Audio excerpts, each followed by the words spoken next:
Want me to go to do it for you? Okay, I've never done I've just done it so that I can, we can let you Yeah, so go. George will show up here. All right. You Okay, have a great day today, thank honey, you. and have a good show, Thank you, sweetie. Santita. Have a great show. Alrighty. Thank you. Hey, Carol, how you doing?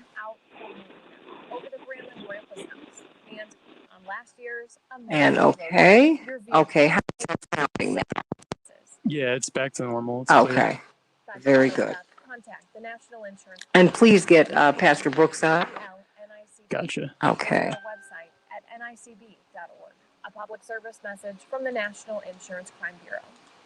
Hi, everybody. This is Santita Jackson. Join me on The Santita Jackson Show, Mondays through Fridays, 6 to 8 a.m. morning drive on WCPT 820, Chicago's Progressive Talk, where facts matter. This is AP News. I'm Rita Foley. Many in Surfside, Florida, are hoping President Biden's visit today will provide comfort to a grieving community. At least 18 people died when that condo building collapsed. 145 others are still missing. The search for them goes on. Here's our Jackie Quinn. It's been a week since the 12-story condo tower collapsed and 1 week since anyone was found alive. While some may wonder if a presidential visit will disrupt the search. Miss Jackson, I have Pastor Brooks. He's on hold right now. Okay, let's bring him up so we can make sure that he sounds right. Okay.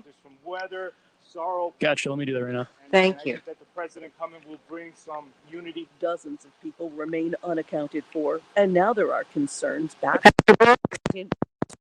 I am here. Hey, can we bring him up just a little bit? President Trump will be charged. How's that? Okay. Keep speaking, Pastor Brooks. On charges stemming from Hello? Okay. No, we're trying to get the sound. It's a sound check. Okay. Okay. Okay. Can you bring him up just a little bit? I brought him up a little more. How's that? Hello? Okay. There's static on StreamYard. Okay. There is some static. At little or no cost. Barry Weisselberg managed the Trump-operated Okay. ice rink in Central Park. Bill Cosby's out of prison and back home after. We're not hearing any static on our end. Okay, they're hearing it on StreamYard. The court said the prosecutor Okay. the case was bound by a previous. Can you call Dr. Bain just to find out? Yeah, I can call her back. Okay, thank you. Shame on the court. A pile of illegal fireworks exploded in South Los Angeles, injuring 17 people. One man's under arrest. This is AP News. A TV actor has been sentenced to prison in connection with a scandal-ridden cult-like group. Here's our Oscar Wells Gabriel. Allison Mack played a close friend of a young Superman in the TV series Smallville, but a judge in New York has sentenced her to 3 years in prison for keeping company with Nexium and the cult-like group's spiritual leader, Keith Raniere. Mack had pleaded guilty to the charge. Reverend, how are you today? Evidence showing that I am good. Okay, are you out? Are you out in your car? You're probably hearing me. No, I don't have a couple minutes. Okay, so there's static when you're speaking, and it's cutting in and out. So I don't know if it's related to Wi-Fi or what. Americans are buying homes. Okay, I'm not having Wi-Fi issues today, but okay, thank you so much. We'll have to work it out, okay? Same static for the last couple of days that I've been paying attention. Okay. Thanks a lot. Thank you. You're welcome. All right, sweetie. Bye-bye. All right. Hey, everybody. Of course, we're going to be talking about Bill Cosby today, and as well as these indictments going into the Trump organization. Do you think that will stop him from running in 2024? You tell me, what do you think? And then, of course, we're going to have Dr. Max Wolf on to talk about this 3.8 million American young people who are not in school and who are not learning a skill at this time. That is very, very 1 in 5 young people. That's dangerous, everybody. So there's a lot to talk about today. And when we dig into the Cosby case, we're going to start need to look at the facts. There's understandably a lot of pain all the way around, right? And so I'm sensitive to that. That having been said, we want to find out what happened and what's been happening. There are a lot of moving parts in that particular case because it really is it's personal, but it's also constitutional. So, talking about that. And so let's, and then Mr. Weisselberg is perhaps, well, in many respects, he is, well, he certainly is one of President Trump's closest confidants in terms of business. With him looking at an indictment today and the organization itself, the Trump organization, what will that do? What will that do? So we got a lot to talk about today. So let me just say hello to everybody. What are your thoughts on the Bill Cosby, case? Hey, Carol. Hey, Matty. How you doing? Everybody like and share. Please, Morning Stars, like and share right now. Thank you so much. We're coming up. And Andre and Christopher and Carol and Shirley from Philadelphia. So much took place there. Will, Nina, Melissa, Joyce. I want you all. Thank you so much, Joyce. 30 seconds. Daphne and Brian and Hannah and everybody. Please like and share, like and share, like and share. Hey, hey, hey, hey. 20 seconds. Okay, thank you. Get your head out of the cloud. Talk to your kid about vaping. Visit talkaboutvaping.org. That's talkaboutvaping.org. Brought to you by 10 seconds. the Lung Association and the Ad Council. Because facts matter. 5. Listening to WCPT 820. Change the world, change the world, change the world. Yes, we can change the world, we can change the world, change the world. This is the Santita Jackson Show. War and hate to a place of love, it's not too late. Gotta save the children, we can't wait. Let's change the world. Everybody, welcome to the Santita Jackson Show. It's Thursday, July 1st. Happy birthday, everybody. Indeed. Happy birthday to Diana, Princess of Wales. They're going to be unveiling a monument to her today. Blessings to her and her family. And, of course, it's the beginning of my birthday month. You know how I am about that, y'all. I love it. I love it. I love it. Everybody. I'm Santita Jackson. Welcome to the Santita Jackson Show on WCPT, the nation's largest progressive talk radio station, and AM 950. The voice of progressive Minnesota, my family in Minneapolis, St. Paul, and all around the world over here on the Santita Jackson and Friends page on Facebook, where we are streaming live, and we're streaming live on WCPT 820 as well. Everybody like and share, and of course, if you're having any problems listening, go to WCPT820.com or AM950radio.com. You can stream live on those platforms, and I want to hear what your thoughts are about Bill Cosby today. Call me at 773-663-9278,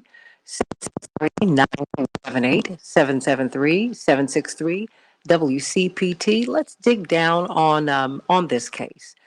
This was really quite stunning to not only for the decision to be rendered, but for him to now be home. Just it all happened in one fell swoop, 4-3 decision, narrow decision, but they are saying on constitutional grounds he had to be released. What do you think about that, everybody? Call me, text me, GW Lawyers for the opportunity to text. We want to hear from you. And, well, something else happened too. President Trump's money guy, Mr. Weisselberg, will be indicted today. He's going to turn himself in. Do you think, and the organization itself has been, is going to be indicted. Do you think this is going to stop President Trump from running again in 2024? Do you think? I mean, there are a lot of moving parts here. And of course, we're going to have Dr. Max Wolf talking with us about the 1 in 5 young people in the United States who are not in school and who are not learning a skill. They're not doing anything. How can we do that with our young people? 3.8 million of them. Wow. What about their life options? We got to talk about that. And then the $152 trillion in wealth that the Western nations have taken from the so-called global South. You know, all the, these poor folks who we say we feel so sad for. Well, guess what? We're taking from their nations. They're making us rich. So we got to talk about that today. But I want to hear your thoughts on Bill Cosby first. So let's get to some of these headlines so that we can get to also to wear a mask or not to wear a mask with these variants. Now we're hearing a lot of wildly veering pieces of advice. Dr. Shanina Knighton will be with us to talk about that very, very shortly. Chicago, we're going to have a high. It's going to be kind of cool today, 70 degrees according to this reading, and it will be partly sunny. Minneapolis, St. Paul, 88 degrees, partly cloudy. The Dow closed up 210 points yesterday. The NASDAQ closed down 24, and the S&P 500 closed up 5. The Twins, wow, they got walloped by the White Sox. The White Sox 13, the Twins 3. Perhaps they will redeem themselves when they face off once again today. And the Cubs, well, they got walloped by the Brewers 15-7. Oh, well, perhaps the Cubs will redeem themselves when they play Cincinnati today. And wow, the Suns 130, the Clippers 103. We're closing in on the NBA Finals. I cannot wait. That's kind of what I get into it, everybody. A grand jury in Manhattan has indicted the Trump Organization, the former president's namesake company, and one of its top executives. People familiar with the matter say he's supposed to turn himself in today. Mr. Weisselberg, the charges are related to alleged tax crimes tied to an inquiry into employee perks such as rent-free homes, car leases, and bonuses. The indictment will likely be unsealed today. President Trump himself is not expected to be charged. The DA's indictment would be the first to charge the Trump company with criminal conduct following several federal and state prosecutorial inquiries during his administration after 3 years in prison. Dr. Bill Cosby is a free man. Pennsylvania's Supreme Court yesterday overturned his sexual assault conviction, saying that his due process rights were violated when he was charged and convicted. The disgraced actor, once known as America's Dad, according to this CNN report, was sentenced to 3 to 10 years in state prison for drugging and sexually assaulting Andrea Constand at his home in 2004. The first high-profile celebrity criminal trial of the Me Too era. But we're going to be talking about that, getting the facts, everybody. Actress Felicia Rashad, who's now the Dean of Fine Arts at Howard University, has come under fire for her support. She didn't celebrate the decision, as this has been written. She was supporting Dr. Bill Cosby. So what do you think about that, everybody? Donald Rumsfeld, the architect of the Iraq War, made his transition yesterday at the age of 88. Everybody, I want to hear from you. What do you think about the Cosby decision? 773-763-WCPT, 773-763-9278. I want to know what you're thinking. Did you know that throwable military robots have been sent to assist with the Florida condo collapse? Yeah, first responders on the ground at the Miami Beach area condo that partially collapsed last Thursday. And the treacherous search and rescue effort. Rescuers deployed sonar and camera equipment early on. They were looking for signs of life. Heavy machinery was brought in. Nearly 150 people remain unaccounted for, everybody. The death toll continues to rise day by day, sadly. And officials have quite the mission ahead of them. But guess what? They're using robots. Scouting robots might not be as susceptible to smoke inhalation, and so they are using them. That's right. They have at least 2 robots in their arsenal, the Miami-Dade Fire Department, and they've been assisting with the rescue. What do you think about that? It's a brave new world. Nothing beats a human being, but wow, they're using the robots to save those lives. Dozens of deaths are reported as Canada hits a record 121 degrees Fahrenheit, everybody. And guess what? People in the Northwest are going to have to get used to rolling blackouts, they're saying, because of the heat wave. What will that be like, everybody? Wow. What do you think? Call me, text me, 773-763-9278. Only 10% of job seekers are rushing back to the workforce. Wow. According to the hiring giant, Indeed, just 10% of job seekers are urgently looking for work as firms rush to rehire. Virus fears, employee spouses were the most common reasons cited for non-urgent job searches. What do you think about that, everybody? More Americans, according to their study, should return to work as schools reopen, as COVID fears fade. What do you think?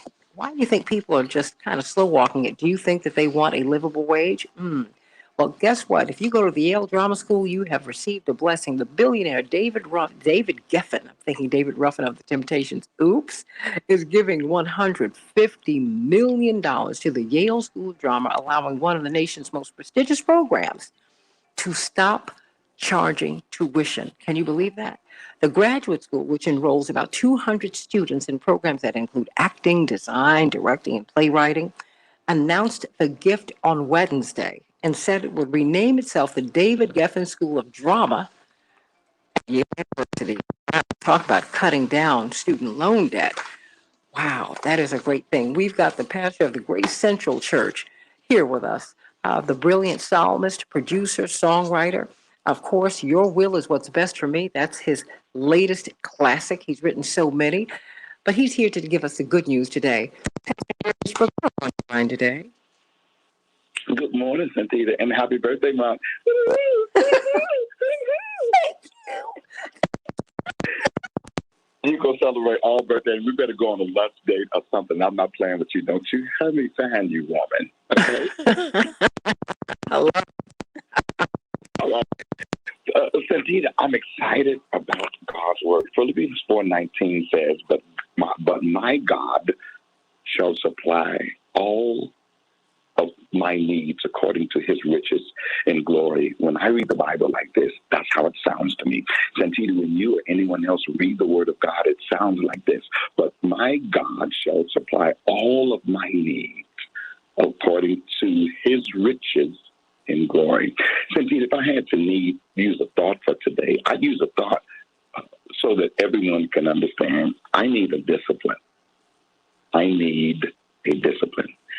Santita, when it comes to critical theory, a whole lot of people have a whole lot of ways of looking at things, which is not bad at all. One of the greatest gifts God has ever given us is the gift of choice. We can choose whatever we want, but we cannot choose the consequences of our choices.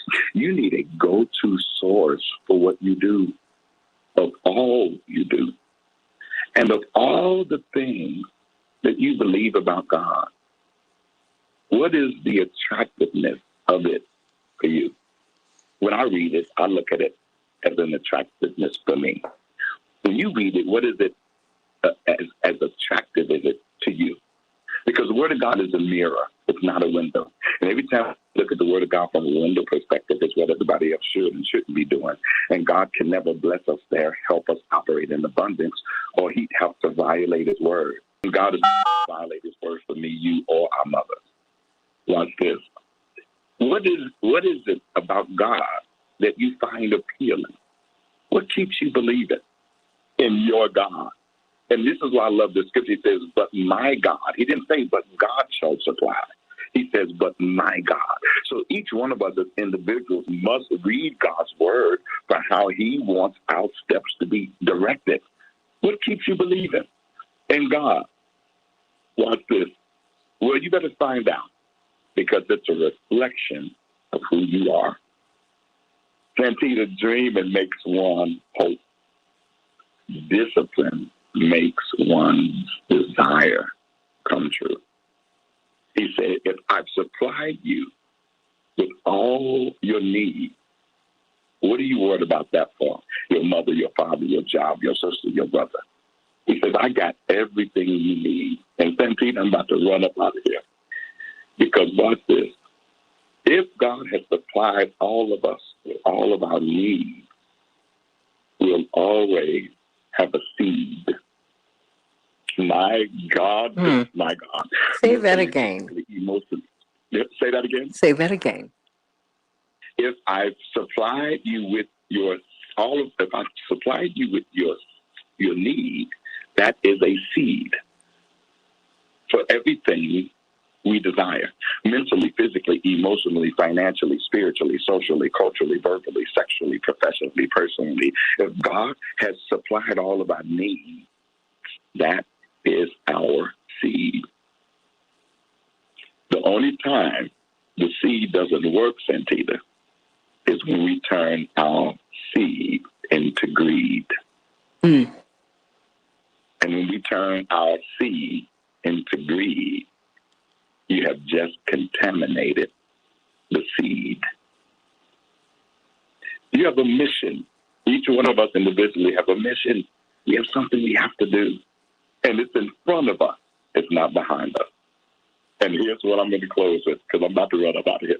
God loves you. He loves me. He loves all of us. But you don't need a freedom of choice when it comes to choices. You need a discipline. Because when you know without a shadow of doubt that it doesn't matter what has happened, what is happening, and what's going to happen, God is already there.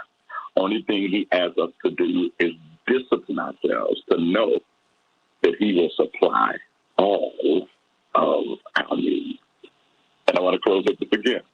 If I supplied you with your seed and you turned it into greed, you have just contaminated the seed. What are you talking about, Brooks? I'm glad you asked. I just need a discipline to believe God for who he is, for who I am, and the desires of my heart. Dr. Darius Brooks, Pastor Darius Brooks, Grace Central. Very quickly, are you all, thank you so much for this word today. Are you now worshiping in person, or are you still online? Yes, we are. Grace Central Church, 10216 South Kitchener Street, Westchester, Illinois, 10:30 till noon. And Santita, not a criticism, just an observation. Ain't scaring nobody and ain't hating on nobody. But I'm not building a big church this time. I'm building big people to know that you got to become disciplined. You got to honor what you believe when it comes to God. There's a whole lot of stuff out here. What makes me happy, your brother, what makes me happy is I wish I could tell you just what I want, and you give it to me just like that. The truth doesn't matter. What I want just might hurt me. Santita, I was looking the other day at how so many people have been crushed by believing in the athletes when it was years ago. I mean, they old now, and they hurt because they were using steroids. Well, they put their faith in a lie. All the people they believed in, they got trophies on their walls and pictures of people who was in doing all the big footballs, and they only found out that they was on steroids. Their whole faith is crushed. And and it really shouldn't be, because the fact is, there are expectations that we have of people. And if you are asking, if you play one baseball game, play one football game, play one tennis match, it's hard. These are people who are professional. And we expect, when we buy tickets or turn on that TV, we expect to see them. So, I think we've got to temper our expectations. And you know what? Stop asking people to do what you won't even try to do. I love you, Pastor Brooks. Bring on Dr. Shanina Knighton, registered nurse, PhD, infection preventionist, everybody. She's a resident scholar at Case Western Reserve University. And there's a lot of information coming out about these masks, right? And that's especially important as we're going into the 4th of July weekend. The question is, to mask or not to mask? I was listening to NPR. I listen to all kinds of stations, but my home stations are AM 950 radio and WCPT 820. And I'm going to tell you, the question was, I'm vaccinated and confused. Do I need to mask up or not? We're hearing a lot. We're getting a lot of different messages. Dr. Knighton, help us. Help us, because Pastor Brooks is going to be before his congregation. And everything is reopening, but the pandemic is still here. Do we mask or not? Vaccinated or not? Hi, Santita. So I still think that that's a complicated question. I know that's not something that many want to hear. We're in the summertime right now, and it's not to say that the Delta variant isn't here and the Delta variant isn't spreading, but the one thing that we know for sure, based off of the protests that were here last year, just based off of crowds of people being outside, is that it's not being outside that's going to spread COVID. It's our behaviors that are going to spread COVID while we're outside. When you're outside, the air, the concentration of the possible drops within the air are going to be minimized, because we have outside air, and air is something that is constantly moving, even when it feels like it's stagnant. So somebody might be outside on a 90-degree day and the air feels like it's not doing anything, but the air is actually moving constantly. The issue is for people that are congregating indoors. So congregating indoors, and there is issues with, like, let's say the heating, ventilation, air conditioning system, meaning that some of them being not up to date, some of them being in a situation of us not knowing their status, but we're inside of a building of, let's say where social distancing is appropriate and we are socially distant, but yet we don't understand the air that's circulating around and the potential that that can put us in for the spread of this variant. So when someone asks, well, do I mask or do I not mask? I always tell them, if you're going to be inside of an environment, especially indoors, of where you are unsure of not just somebody's vaccination status, but you're unsure about the environment that you're in, then I would highly recommend you wear a mask. Now, I know that there are some people that have been saying, I'm waiting to get this mask off, or I don't want to wear a mask. I continue to tell people when they're like, oh, this mask gave me headaches, or, oh, I can't breathe with this mask on, or, oh, this mask continues to do certain things. I ask them, are you laundering your mask? Are you washing your mask every day, or are you one of those people that keep the same mask on for a week because you say, oh, it doesn't look dirty? I tell people that if you are a mouth breather, you're getting moisture inside of that mask, and moisture loves to create bacteria, especially considering we have millions and millions in our mouth. So you having a dirty mask, building up the potential likings of mold because of the moisture is what could potentially be making you sick, not necessarily just wearing a mask in general. So this is a time where we know flu already was not a thing that a vaccine necessarily fixed. We knew that there were different strains every year. So now that someone is talking about a Delta strain, maybe talking about a Gamma strain, a Phi Chi strain, I'm just simply telling individuals that this is nothing new or not surprising to me that at some point we knew the vaccines possibly would not cover new strains, because flu strains are not covered well each year and require someone to get a seasonal flu shot. And so where we are right now, we have to think logically that we should not be letting up on our preventative behaviors, considering we still are in a pandemic and we still are uncertain of how effective the vaccines will be against different variants, as well as how long they will last in our immune system against the variants that we knew about. Well, do the vaccines work? Do they still work? Do they work against these variants? Yes. Okay. But when we talk about something working, I need to help people to understand that the definition of working does not mean cure. The definition of working does not mean that I cannot ever get COVID or that I won't get COVID because I'm vaccinated.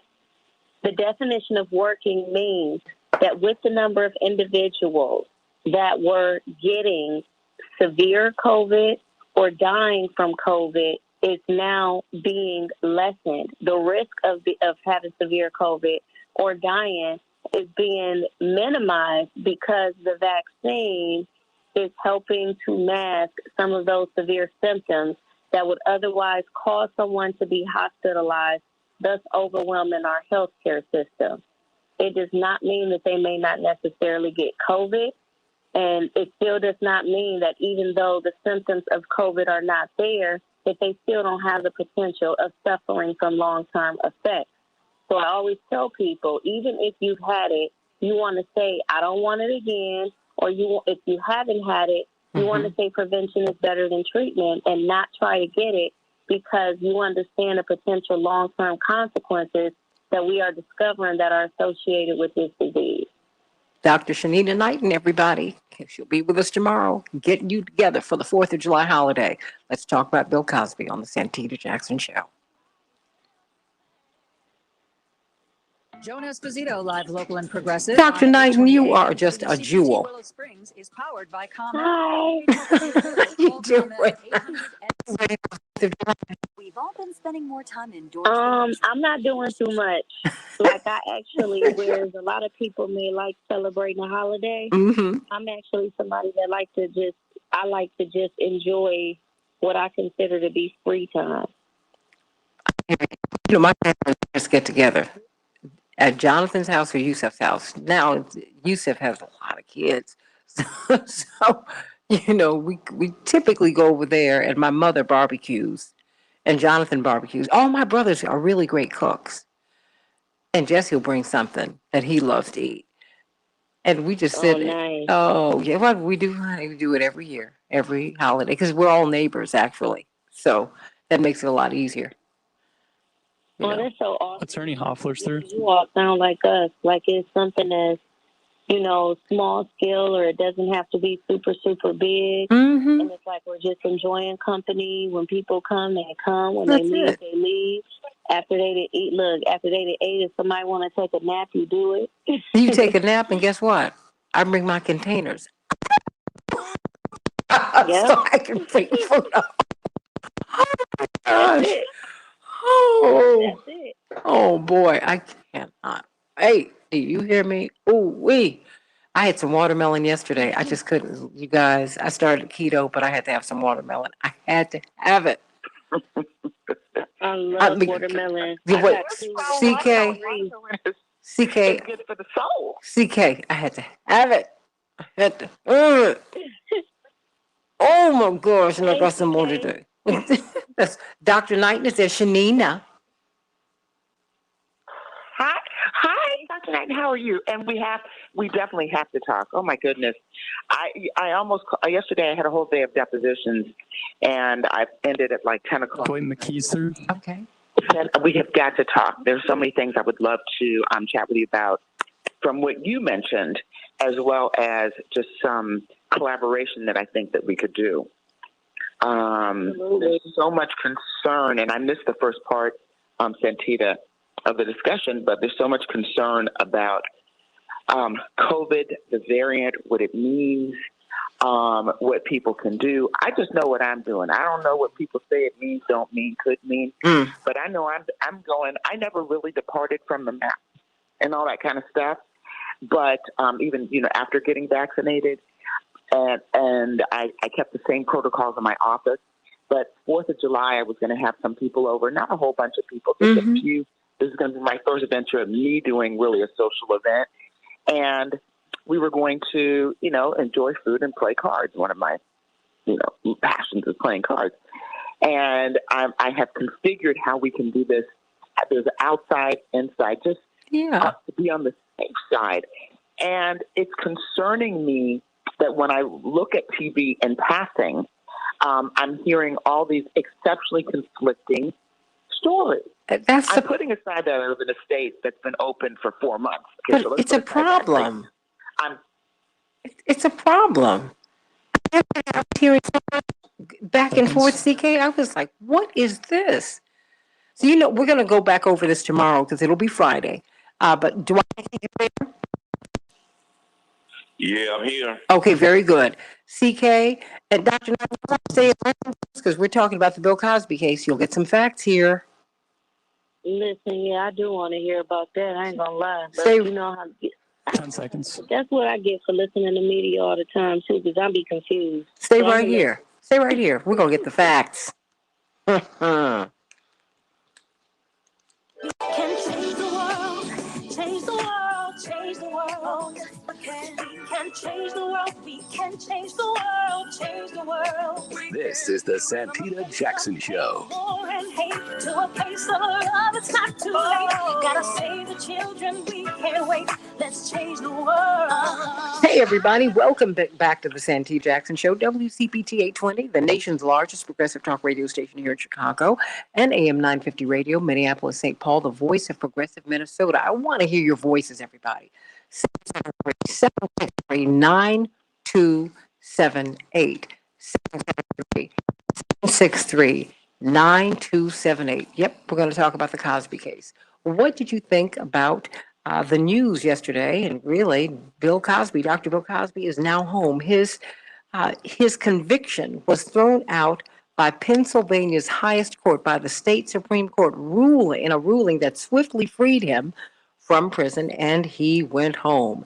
He's been in prison for 3 years. He was the first celebrity tried in this Me Too era, and his conviction was seen as a turning point. But something happened, because a lot of people said that, wait a minute, why is he on trial? He'd already cut a deal, and so, so that he would not be tried for this. So, we've got Dwight McKee, who can help us get some cultural and historical perspective. Dr. Knighton is just listening. She said, this I want to get some facts on. But I want to start with you, Attorney C.K. Hoffler, president of the National Bar Association and chair of Rainbow Push. But as a lawyer, a lawyer, I mean, you're speaking as a lawyer now. Explain what we witnessed yesterday, because I have to tell you, I had taken a nap. I pulled my back out yesterday.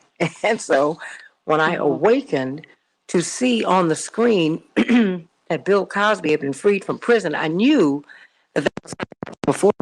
It just happened so quickly. What was this about? Well, good morning, Santita. And I want to just say that I am speaking as a lawyer. This is the comments that I'm going to make, I can't make on behalf of an organization.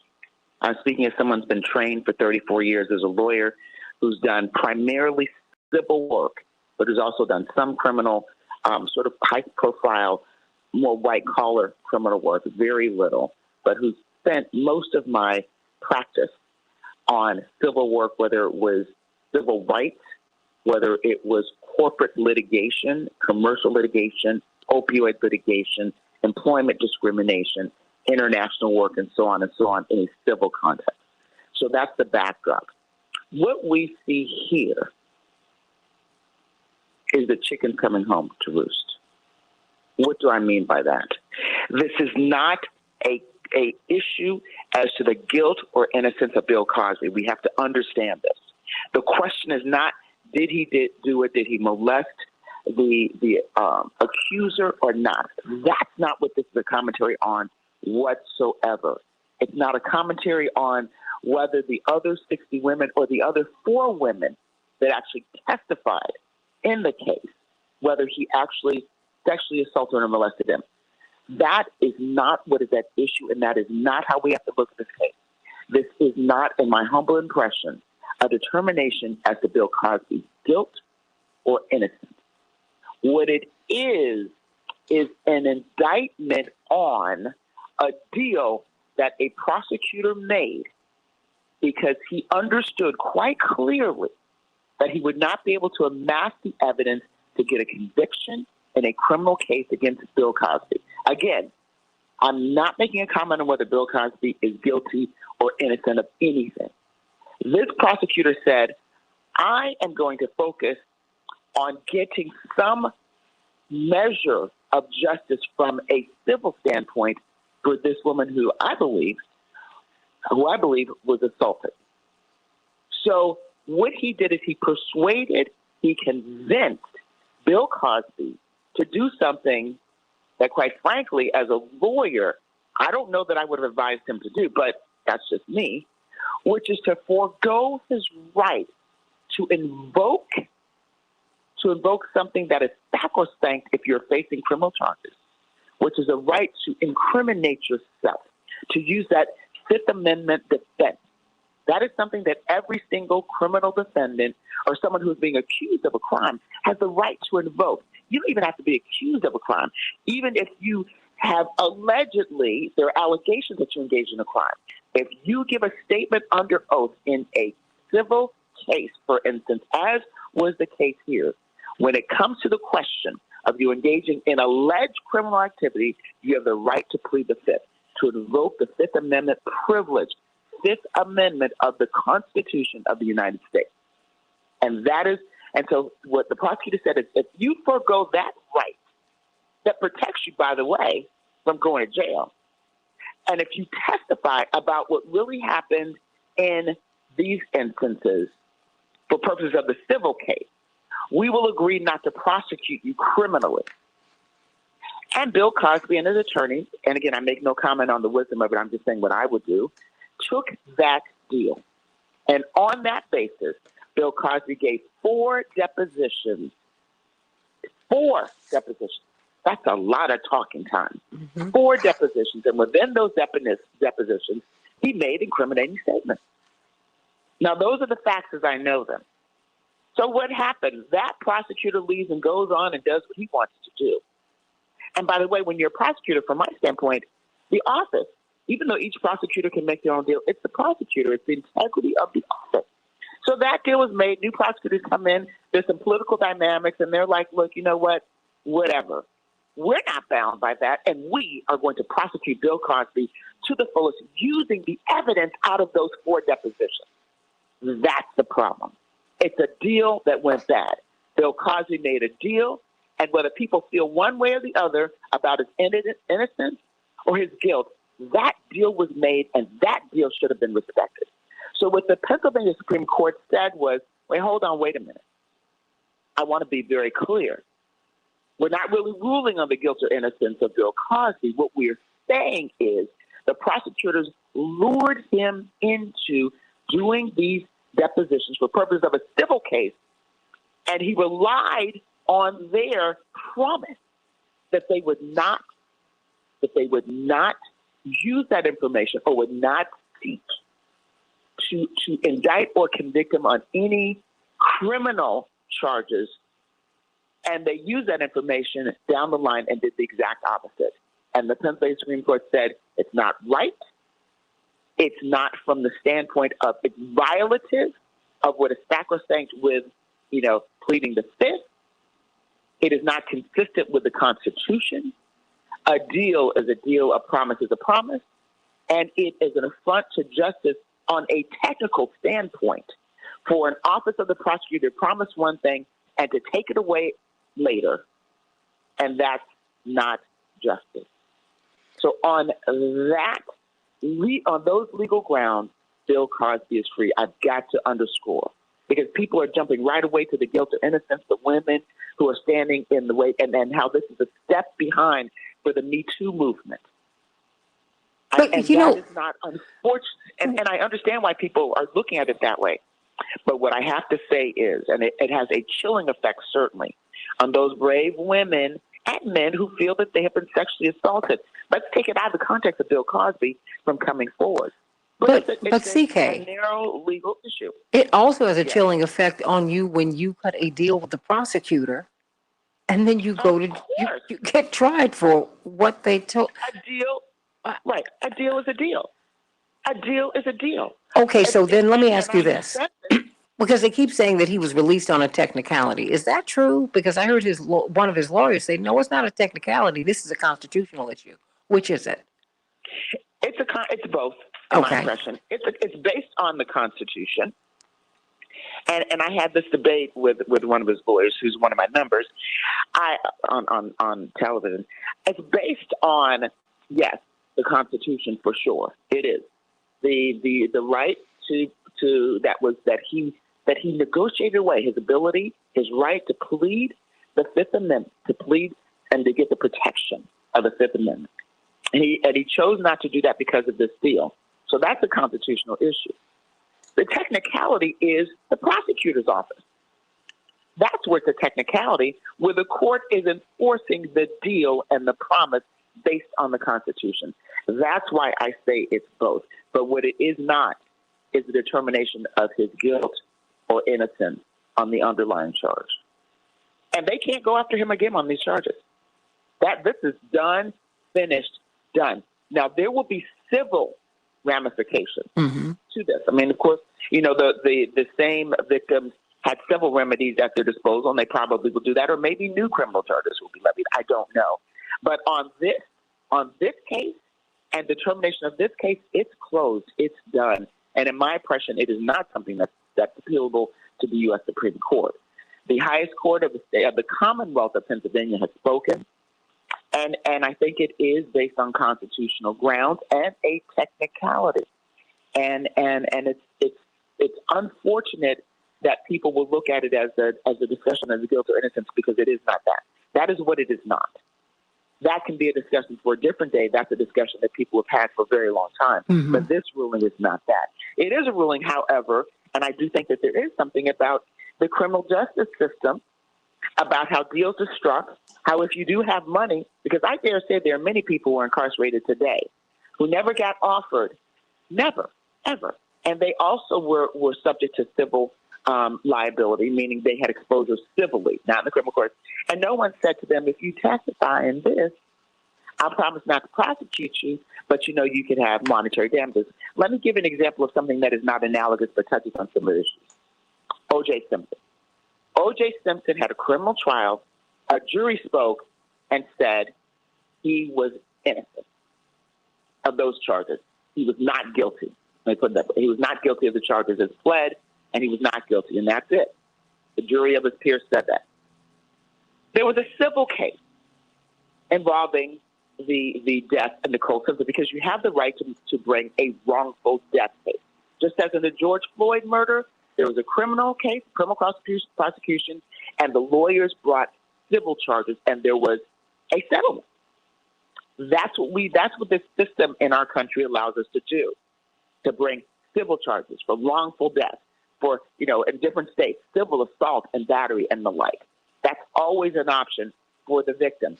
But some people just say money's not enough. They want people to be prosecuted criminally. Mm-hmm. So in the O.J. case, he was free at that time relative to the death of Nicole Simpson, but he lost. He got a $33 million, if my memory serves it correctly, judgment against him in the civil case. That's done. From the Goldman family. Nothing to do. Right. That's right, from the Goldman family. So my point is that there are many people in our criminal justice system who never get a little deal offered to them, the deal that Bill Cosby had. And that's a commentary, again, not of Bill Cosby's guilt or innocence, but just the criminal justice system.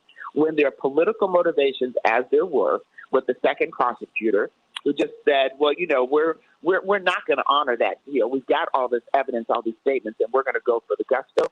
We're going to indict him. We're going to try to get a conviction, and they succeeded. Well, The problem is, yes, they did it after there was a deal that was in place, and that's the problem. So it's a commentary on that. Okay. Dwight McKee, before we go to the callers, your thoughts? Well, in my opinion, this wasn't about Bill Cosby and his case.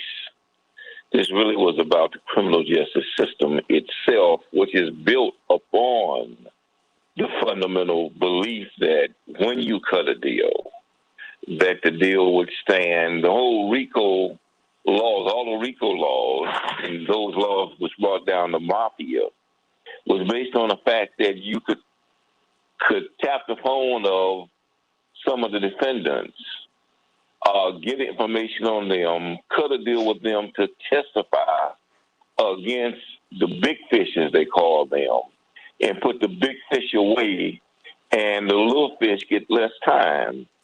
Our whole criminal justice system is based on that. And so when that's in jeopardy, the whole system will collapse because nobody will cut a deal. None of John Gotti was put away by his chief lieutenant, Sammy the Bull, based on that premise. Sammy the Bull had murders in his portfolio, but they cut a deal with him to not charge him for murder if he would testify against John Gotti. And so it was a deal with the devil from Jump Street. They never should have allowed Bill Cosby to testify against himself civilly. It never made sense to me at all. I always thought that it was a plot and a plan and a conspiracy. And the second prosecutor all but said that when he ran for office. He said his whole intent was he was running for office because he wanted to put Bill Cosby in jail, and he was going to throw out the first deal. It was illegal then, in my opinion. It was a violation then. They actually should have given him bail pending the second decision, and he never would have gone to jail. Again, it's not about his innocence or his guilt. Is that he wasn't going to flee. He wasn't a risk to flee. They should have given him bail until the Supreme Court was able to decide on that decision, and he would have never gone to jail in the first place. Call me. About Yes, making an example out of him. I thought you were done. It was about making an example out of him, telling this man that he would not, that these women that have been violated was going to be a new point of reference for powerful men who violate women, using him as an example and locking him up by hook or by crook, by any means necessary. Renee, what's on your mind today? Yes. CK, before I go to Renee? Oh, I wanted to add. And in doing so, reneging on a deal, because that's what we have to call it, reneging on a deal. Now, in my humble impression, and this is what I do, they have given Bill Cosby a civil cause of action. So if you want to think about when I look at how did this happen and who do we blame? Because everybody wants to blame someone. You need to look straight at the office of the prosecutor. There are some phenomenal prosecutors in this country, like Keith Ellison, who was responsible for that prosecutorial team that convicted successfully Derek Chauvin. Phenomenal prosecutors. I have a whole section of prosecutors, black prosecutors who are second to none, and there are other phenomenal prosecutors of all colors, of all cultures. But this office, they had to know the consequences of what they were going to do, because the first prosecutor was public about what he was doing. The second prosecutor was public about how he was going to undo it. So if you want to blame someone, look at the office of the prosecutor. Absolutely. Because it's all of those women who are feeling some kind of way. And I understand that. Some kind of way. Well, you know, they have ire right now and feeling betrayed. Well, I'm looking at my chat line. A lot of people have a lot of thoughts about this. You know, they see that some are talking about the women. Many people feel that Bill Cosby was set up, that this was an attack upon his legacy. Of course, now Dean of the School of Fine Arts at Howard University, Howard alum. Thank you. Felicia Rashad has taken a lot of heat because she was because she said, you know, she felt that justice had been served. So I want to know what you even think about that. But let me go to Renee. Renee, what's on your mind today? Good morning, and thanks for taking my call. Of course. I just want to say I'm so happy that Dr. Cosby was released with his sentence being overturned. I'm happy he didn't die in prison, which was a real possibility considering his age. And, you know, I've always believed that the ambitious and I think racist prosecutor went after him for political reasons. And I think the corporate media, they actually launched the Me Too movement to take down this man who was uppity enough to think that he should be able to buy a network and then show positive images of Black and other people. Just show people as, you know, as they are instead of all these demeaning images that we have. And looking at his deposition, he never said in that deposition that he snuck drugs in, that he put them in somebody's drink. He said that he offered 3 pills in his hand. He didn't force them to take the pills. They took the pills. And in a culture where, especially a culture like Hollywood, where sex and drugs go hand in hand and trying to enhance the sexual experience isn't out of the norm, I think that they just wanted to take this man down. And it makes me think about Malcolm X's quote. He said, the media is the most powerful entity on earth. They have the power to make the innocent guilty and to make the guilty innocent. And that's power because they control the minds of the masses. The press is so powerful in its image-making role, it can make the criminal look like he's the victim and make the victim look like he's the criminal. Well, stay right there, Renee. Stay right there, because even as CK, Attorney Hoffler, laid out the fact, you would have been treated as an adversary on television last night, CK. Just to lay out the facts. Just to lay out the facts. I mean, and that's why today, I said, wait a minute. I realized that sexual misconduct and assault is a very, very real issue. But I think there are a lot of layers even to this particular issue. There are a lot of layers here, because I have to be frank with you. Sexual assault, sexual molestation, people are living in all kinds of situations. A lot of things are happening to people in these homes, and it's awful. That having been said, I have to tell you, as someone who's the child of a marriage that's almost 60 years old, there's something I'm not gonna go into Mrs. Cosby's house. I just don't think you do that in the name of sisterhood. I think we have to be clear on that. So I think we have to cover the waterfront on this, Renee. But Renee, your thoughts?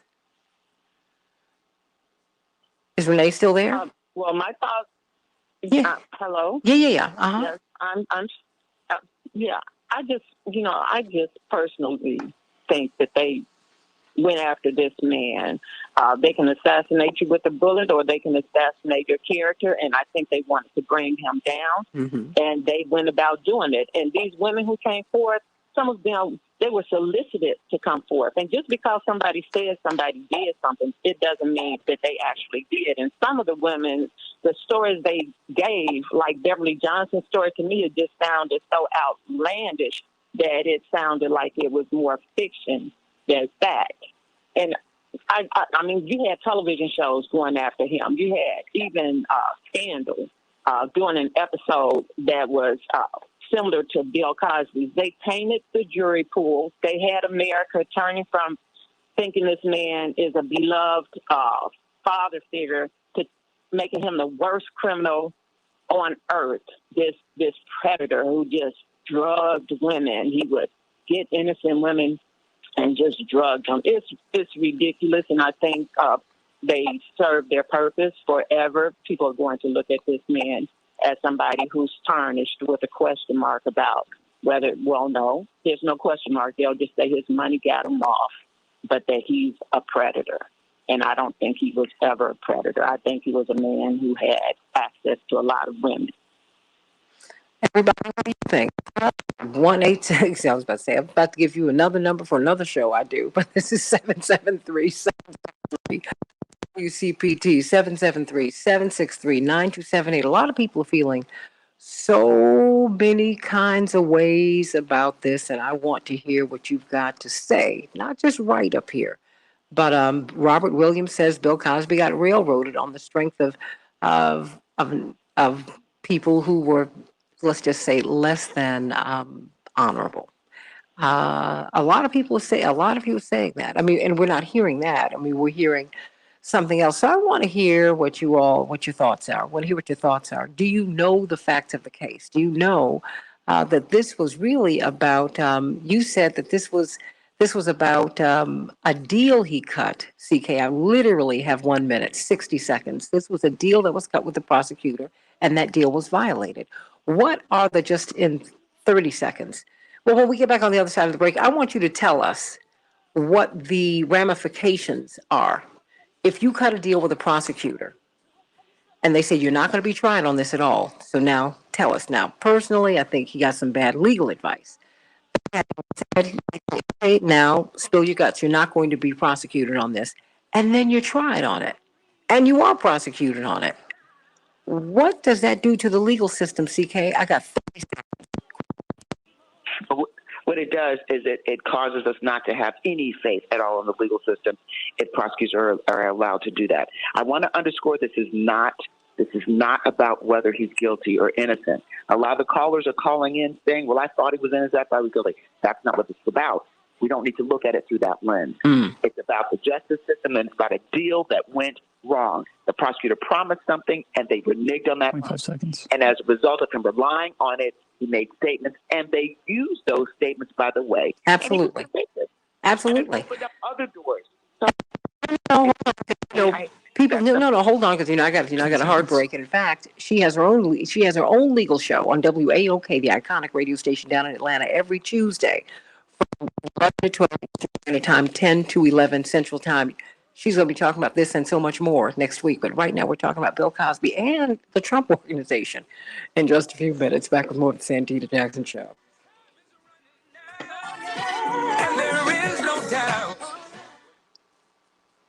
Whew, it's a lot.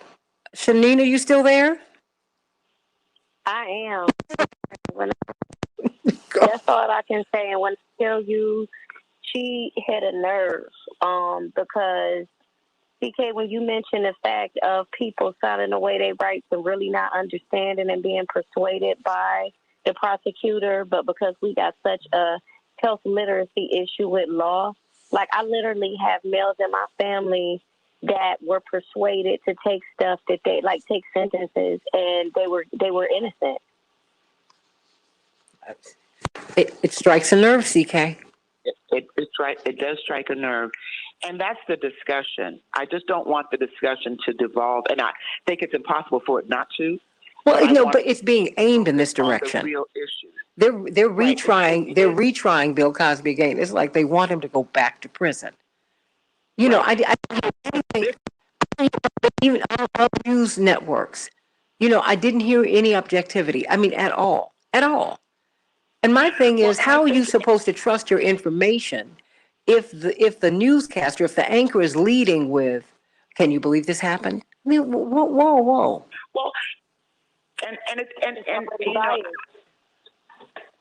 on the shows that I've done, and I've done shows overseas, like I did a show overseas, and what I will say, I don't know that my position's in the minority or majority. I don't focus that way. I just call it the way I see it. I am not commenting, have not commented, and will not comment on Bill Cosby's guilt or innocence. That's not an issue. So when I give legal commentary, I'm going to call it the way I see it based on the law. Attorney Fancher's through. 79 pages. They took their time. And again, there are a lot of people that can feel some kind of way, and I do understand. See, I'm a woman, so I please understand. Any woman who has been sexually assaulted and who has been or molested and has had to endure that, I hope that this does not have a chilling effect on her coming forward. That's the only concern that I have. But I want us to really dissect and isolate what this is. Yeah, well, I don't want women to.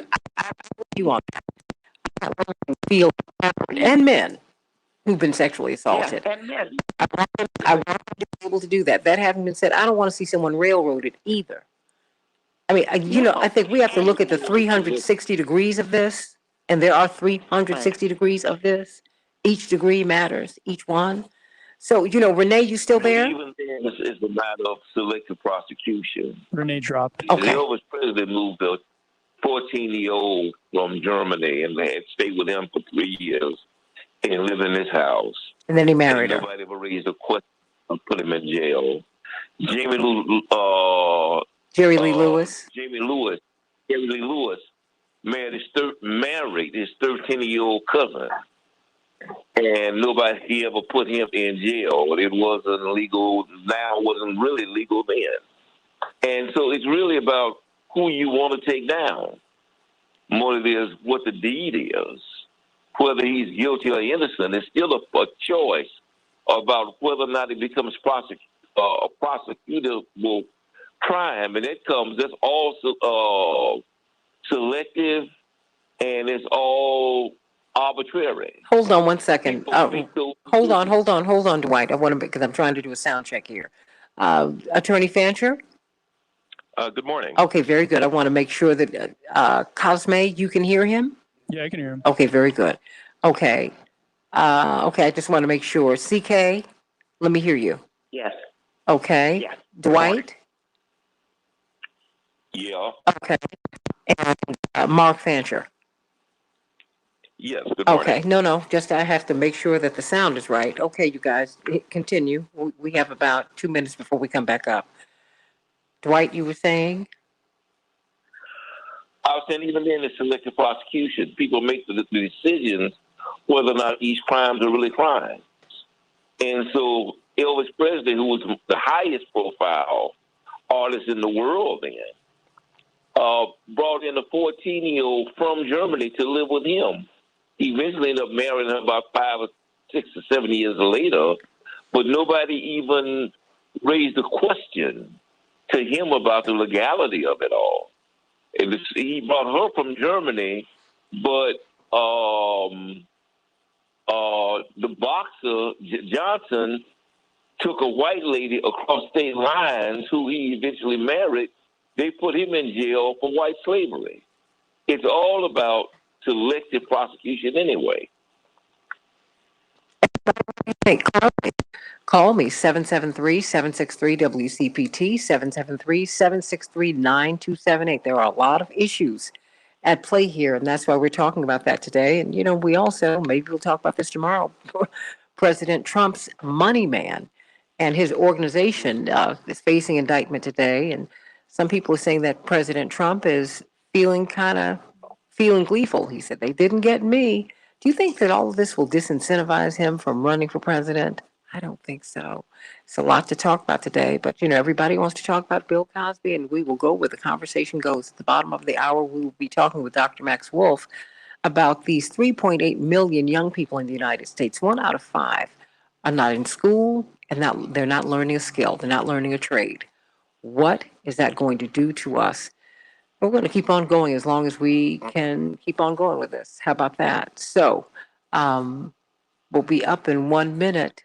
Mark Fancher, I know you have thoughts. Can't wait to hear what they are. And everyone, please continue to call 773-763-9278, 773-763-9278. Catherine Boyd, it seems that it's very interesting. If you look at the mainstream media, what I'm seeing on this particular chat line does not reflect what I'm seeing in mainstream media. Mainstream media would say that your embracing of the Cosby of this verdict, it would almost be treated as heresy. Everybody, so stay right there. Let's talk about it.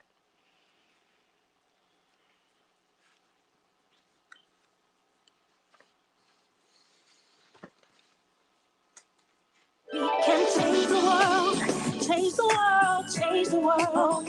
We can change the world, we can change the world, change the world. This is the Santita Jackson Show. War and hate to a place of love, it's not too late. Gotta save the children, we can't wait. Let's change the world. I am breathing. Everybody, welcome to the Santita Jackson Show. I want you to call me here at WCPT, the nation's largest progressive talk radio station, and AM 950 radio, the voice of progressive Minnesota. Matt, I see you from AM 950 radio in Minneapolis, St. Paul. I want you to call me at 773-763-9278, 773-763-WCPT. GWC Injury Lawyers gives you the opportunity to text me at that number, and I want to hear what your thoughts are about Bill Cosby. Is this about a deal gone bad? I mean, the Pennsylvania State Supreme Court said, hey, gotta let him go. He shouldn't have been tried anyway. And then many women are saying that this is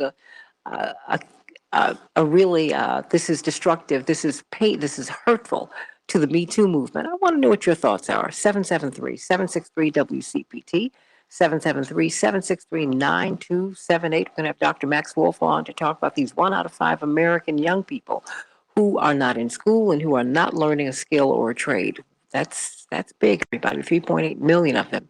Chicago, we're going to have a high of 70 degrees. Will be partly sunny. Minneapolis, St. Paul, a high of 88 degrees, partly cloudy. The Dow closed up 210 points yesterday. The NASDAQ closed down to 24 points. The S&P 500 closed up 15 points. Wow. The White Sox and the Twins. Ooh, the White Sox 13, the Twins 3. Perhaps the Twins will vindicate themselves when they face off the Sox today. And then, well, I guess, you know, karma's rich. The Brewers 15, the Cubs 7. Perhaps the Cubs will redeem themselves when they face off against Cincinnati today. And the Suns 130, the Clippers 103. The Trump Organization, well, the Trump Organization is facing indictments, everybody. A New York grand jury returned criminal indictments against President Trump's company and its CFO.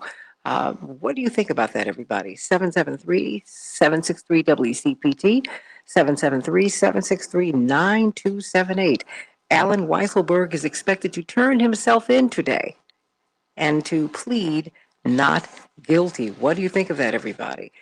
These charges of President Trump, apparently, according to some press reports, is feeling really good. He says this is a witch hunt, and he says just wait until 2024. You'll see. Wow, what does that mean, everybody? Do you think he'll be running again?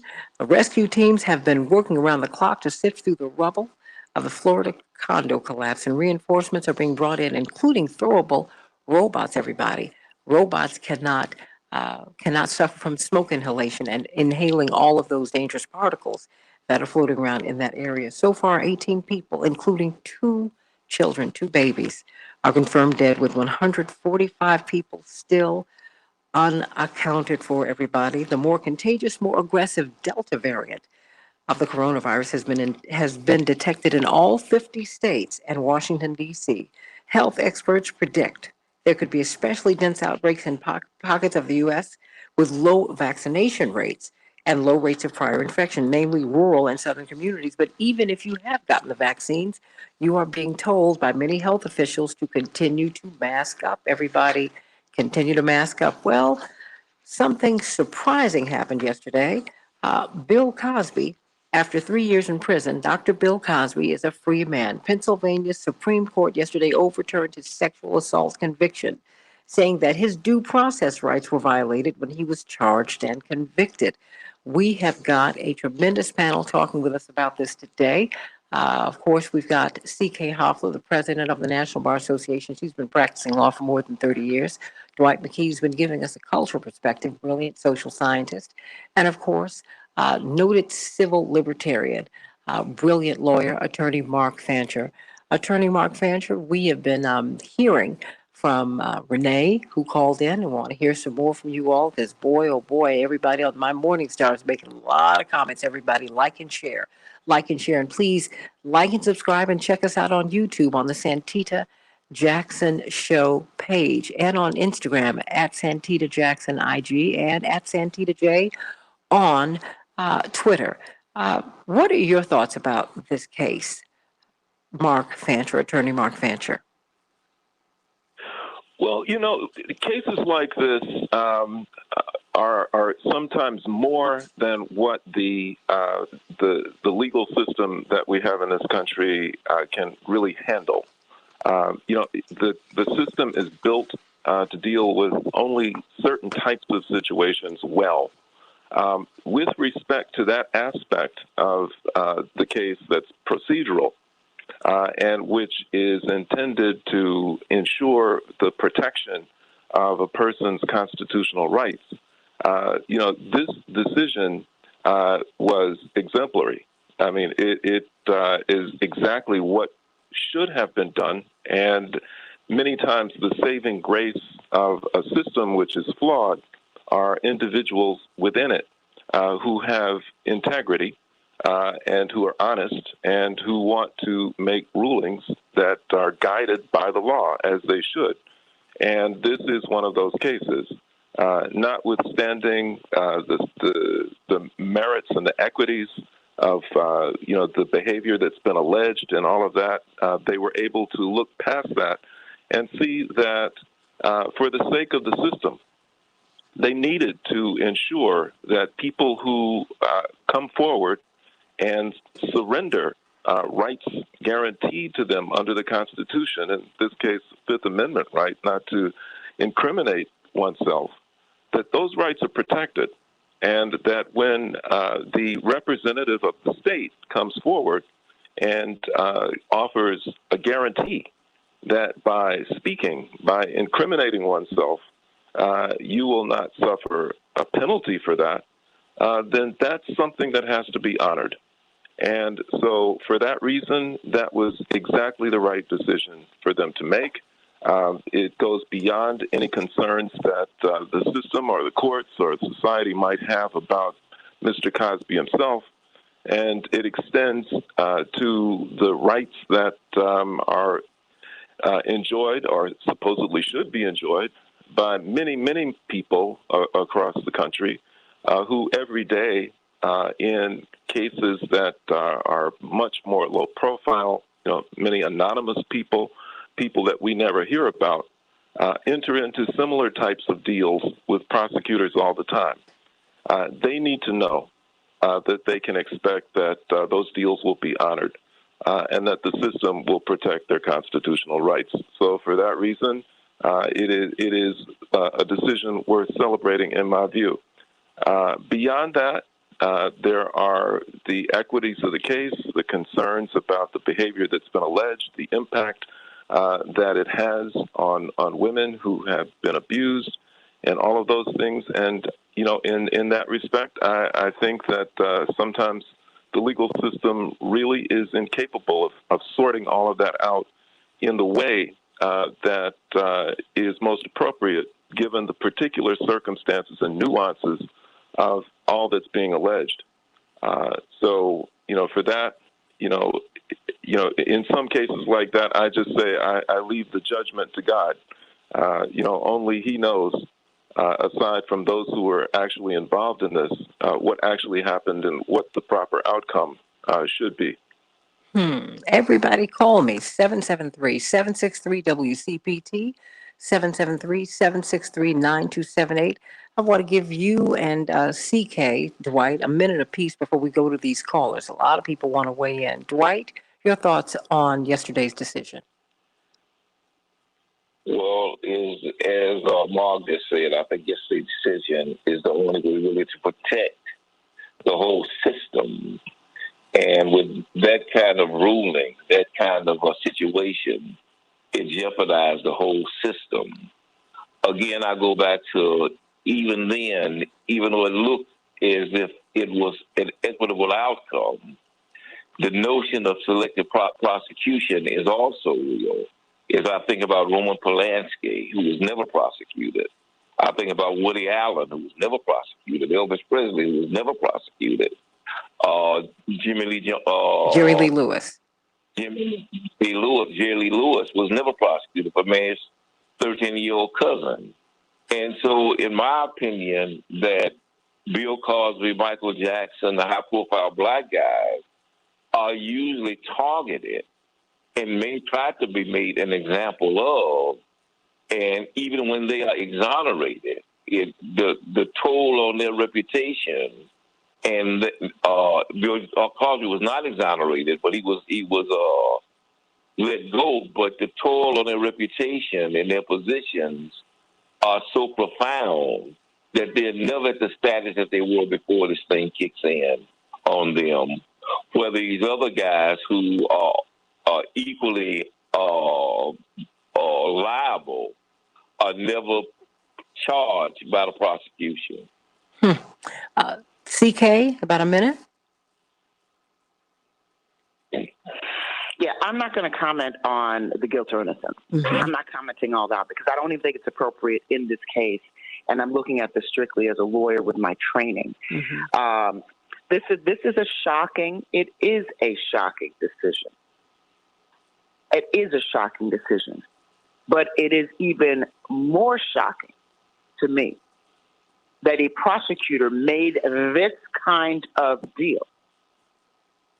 And I'm not saying anything. I never like to comment on another lawyer's action in a civil context or criminal context, but that Bill Cosby and his team agreed. I mean, that to me was a huge risk.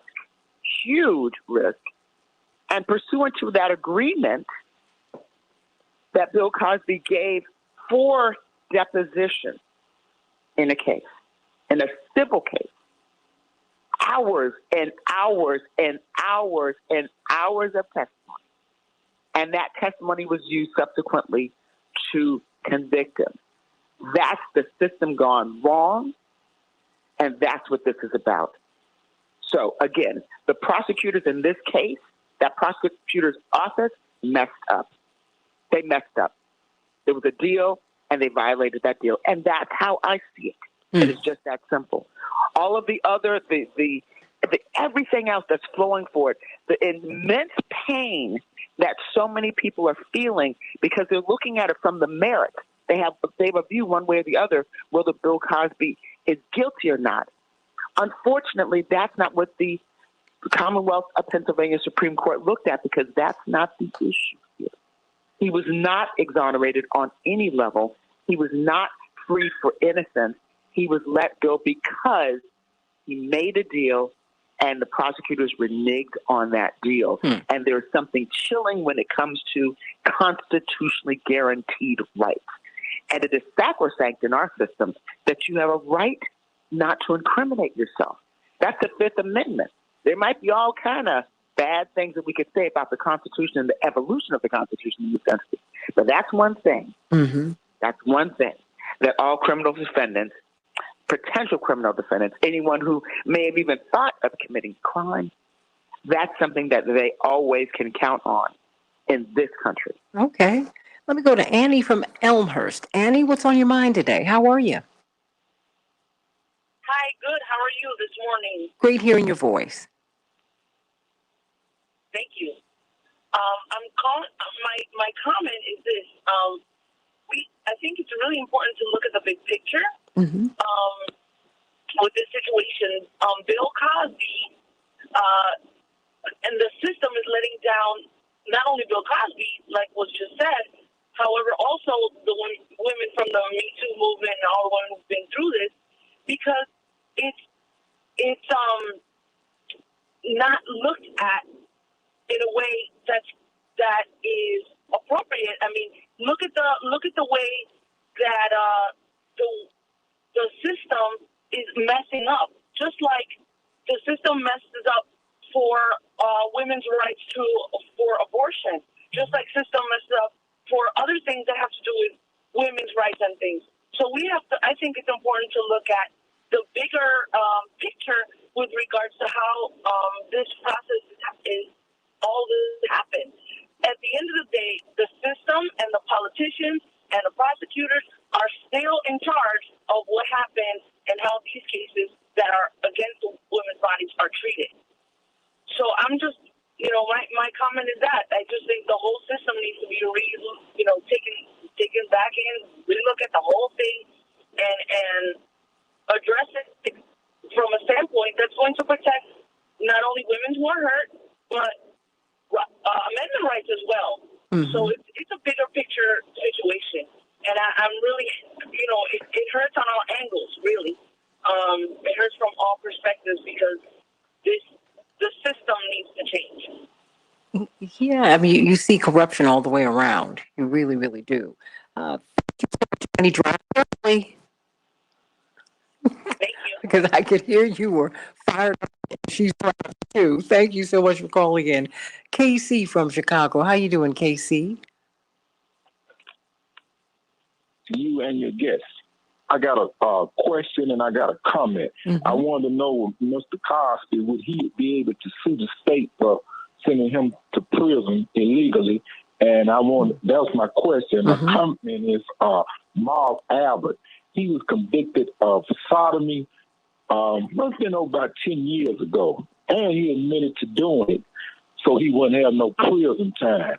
And I just want, and he does the NBA championship games like nothing ever happened. And I'm wondering, where is the women rights groups on Marv Albert who committed sodomy? And he do all the Knicks games, and they honor him. So that's my question and comment. Thank you. Well, yeah, he did have quite the case against him, and he apologized, and he was able to keep on moving. Can he sue first you, CK, and then you, Mark? Can he sue the state since he was wronged by the state? Or do I have that wrong? Did you say CK first? Yeah. No. Do you? CK. Well, I do think I do think, and again, I haven't looked at, and I don't know his full, all of the details of his case. I just know with the Pennsylvania Supreme Court releasing anything that was in the public domain that I could get my hands on and looking at that. But I do think he has potentially a claim for wrongful imprisonment and the like. Quite frankly, I think that whether it's a viable case is going to turn on some of the other facts that I don't have access to. But he certainly does have a claim. Whether he pursues that claim, I don't know. If I'm 83 and I'm Bill Cosby, I want to live out the next days of my life in the richest way possible. He undoubtedly has been through hell and back, and I would just want to not spend the rest of my life fighting something that I may or may not win in a civil context that's going to drag out all this stuff. And when you file a civil suit, you have to submit to a deposition, by the way. And so why would he, I don't know why he'd want to do that. And even though he can plead the fifth and all that kind of stuff, if he does do a civil deposition, he has to submit to a civil deposition. And by the way, if there's a trial, he'd have to take the stand. While he has a claim, I don't know, but I don't think that his lawyers would advise him to pursue it. I think there's an issue of diminishing returns. What is the end game? What will it solve? What will it do? He's out. He's free. He's never going to be able to reestablish his name. Never. He's never going to be able to get back get back to where he was before. No case, no civil case will ever do that. No defamation case will ever do that. None of that. His reputation has been tarnished forever, because we have to remember this case is not about his guilt or innocence. And if he goes down the road in a civil context to try to prove that, I think that would not be a good thing. He would open up Pandora's box, and then he would have to start this whole process over again, perhaps with other cases. I don't see why he would do that. But the question was, does he have a viable claim? I think he does have a claim. Should he pursue it? My advice, and without having all of the facts, but just peripherally from what I know, is absolutely not. Okay, let me go to Hector from Wisconsin. Hector, what's on your mind today? Hey, how you doing? I enjoyed your show, just like 820, like with the other people that are on. Thank you. And I just wanted to. I was listening about Bill Cosby. I used to watch his show. Mm-hmm. I think he's a good man. I understand that I'm a man myself. I'm Hispanic, and as men we make mistakes. But the point is that Bill Cosby, I think he was nailed to the wall, because if you turn around and you look around what Donald Trump did, and he's walking around free as the wind, all they got to do is look. One is white and one is black. And I don't feel like Bill Cosby, I'm glad that they let him free, because you'd rather die a free man, if you know what I mean, than a man who is locked up. Mm-hmm. But so you're thinking about Trump and Cosby. They both have money, but the idea is one guy got away with everything, the other guy got nailed to the wall, and I don't think that was right. We're not hearing this perspective on TV, but I hope you have a wonderful 4th of July. Keep listening to us, Hector. Sending you much, much, much love. Pam from the West Side. Pam, thank you, sweetie. I've got about a minute before we go to break. What's on your mind, Pam? I'll be quick. Good morning to everyone. Mm-hmm. If the legal system, if this is a law and a legal technicality and this is the system, then I guess it worked. I doubt very seriously if it would work for someone who didn't have Bill Cosby wealth. So let me just say this, Santita. I believed Beverly Johnson. That's when things started to turn for me. I mean, you feel that there are certain people that have credibility. That happened with me with Beverly Johnson. So let me just say this. I think Cosby is guilty. I think he has a problem. And for Hector, raping someone is not a mistake. I heard Hector's words, men make mistakes. I don't really know what that means, but I know rape is not a mistake. It's very intense. 1 minute. Also, let me just say this to the victims, because I'm hearing that this will now impact victims wanting to come out. And we all know, Santita. 30 seconds. Rape victims. Mm-hmm. Sure. So we know that there are women who will never, ever report rape. And these are some of your mothers, aunts, nieces, daughters, sisters, sons, and uncles. So I'm going to say to those women, please do not let this discourage you. Do what is right. You have a right. 30 seconds. Make charges and then move forward. So I'm asking to the victims, please do not let this discourage you. And I'll leave it there. Thank you, Santita. Thank you, Pam. But Pam, stay. We'll talk during the break. Dr. Max Wolf is going to be coming up in a hot second. But a lot of people have a lot of thoughts about this, and I want to hear them all. want to hear them all because actually he was not on trial for rape, Pam. He wasn't. I want to clear that up. That's not what this was about. Oh, let's talk on the Santita Jackson Show. Back in just a minute. Go hungry every day and night. Pam, are you still there? Pam? Well, She hung up. okay. Well, because I want to clear that up. This was not what this trial was about. What this case before the Supreme Court, shall I say? It wasn't a trial. Okay, you know what? They're getting a lot of static, Cosme. Really? Yeah, a lot of people are saying that on the line. It's going in and out, which is something that Marnie, Dr. Reeves heard before we went on the air. So it's something that you and Paul should discuss when we get off the air. Okay? You know, Santita. Mm-hmm. The gentleman who was speaking, he went in and out. I couldn't hear him clearly. Hector. Mm-hmm. But I did hear Mr. Hector say, "Men make mistakes," not what he should be saying today. Mm-hmm. Yeah. Not what he should be saying today. Let's. That's right. Paul said he's going to monitor the. Get the rage and the pain. But this is not about whether he did or didn't do it, whether he sexually assaulted. That's not what this is about. Mm-hmm. And it's very unfortunate because I think it could have a chilling effect on women who have been sexually assaulted coming forward. And I think that's something that we're going to have to deal with. Well, I think we have to talk about and our system. I think we have to deal with that. But we can't deal with whether he's guilty or not because that's not the issue here. And I really am saddened that there would be men or women that would say, well, people make mistakes. No. We're not talking about people making mistakes because that's not what this case is about, unless you're talking about the prosecutors making a mistake. Well, but CK, it's being framed this way. If you can bring down the radio, Cosme, it's being framed this way in the mainstream media. They're retrying those issues. Right. And, honestly, I feel a lot of different ways about this. And, maybe this is something we can talk about more extensively on one of our evening sessions.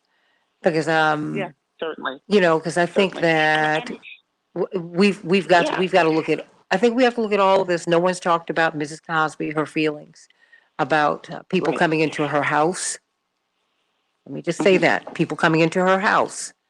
I don't care what your girlfriend's husband asks you to do, or someone who wait a minute, this stuff took place in Mrs. Cosby's house.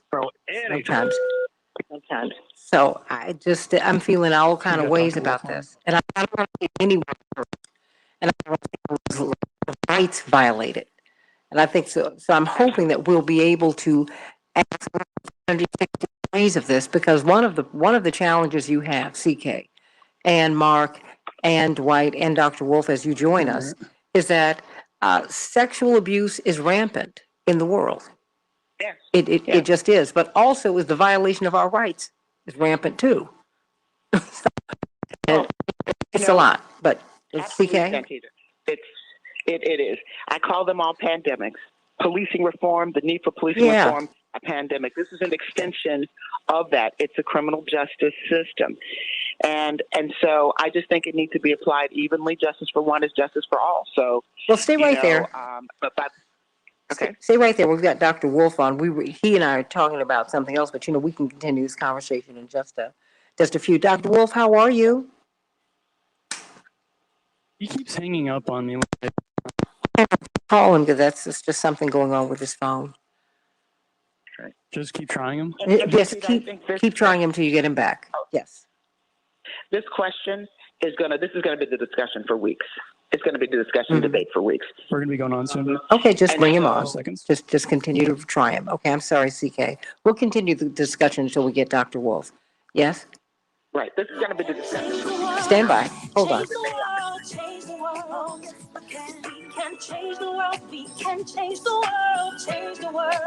This is the Santita Jackson Show.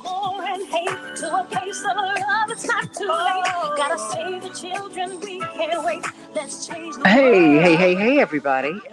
We're going to be bringing on Dr. Max Wolf in a hot second.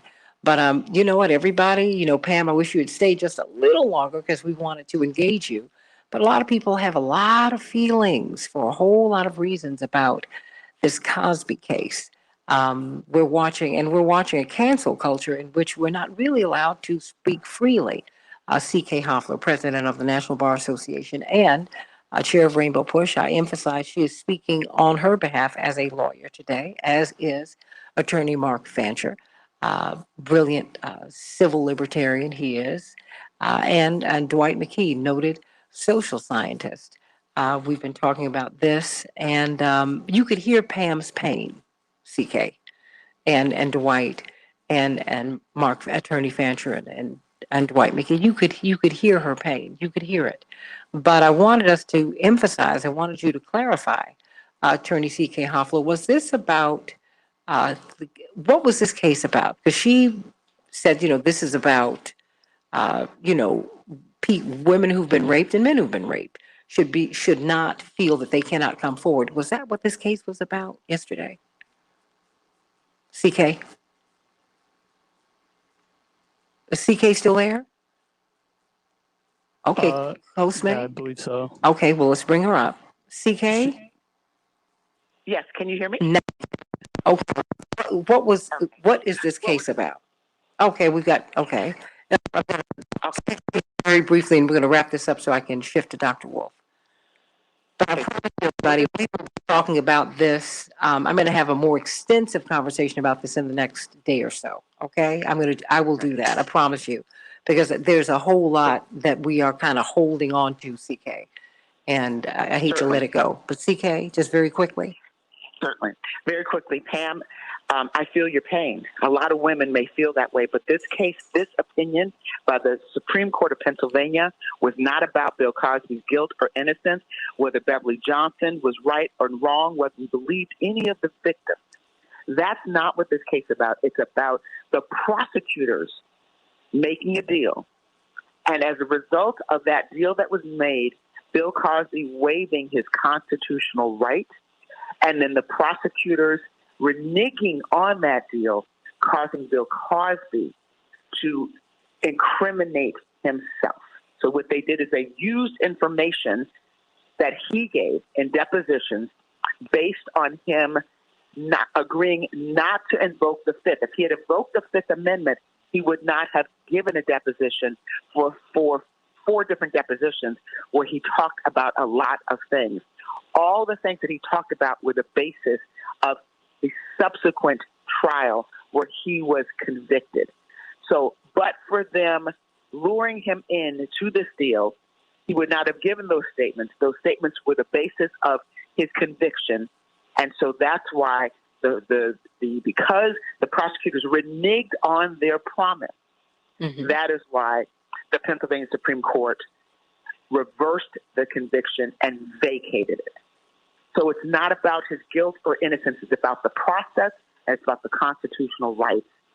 And it is unfortunate that the prosecutors did this. It was politically driven, and they knew there would be consequences. You can't renege on a deal. So the prosecutors were really on trial here. So just very quickly, before I go to Dr. Wolf, the prosecutors were really on trial, right?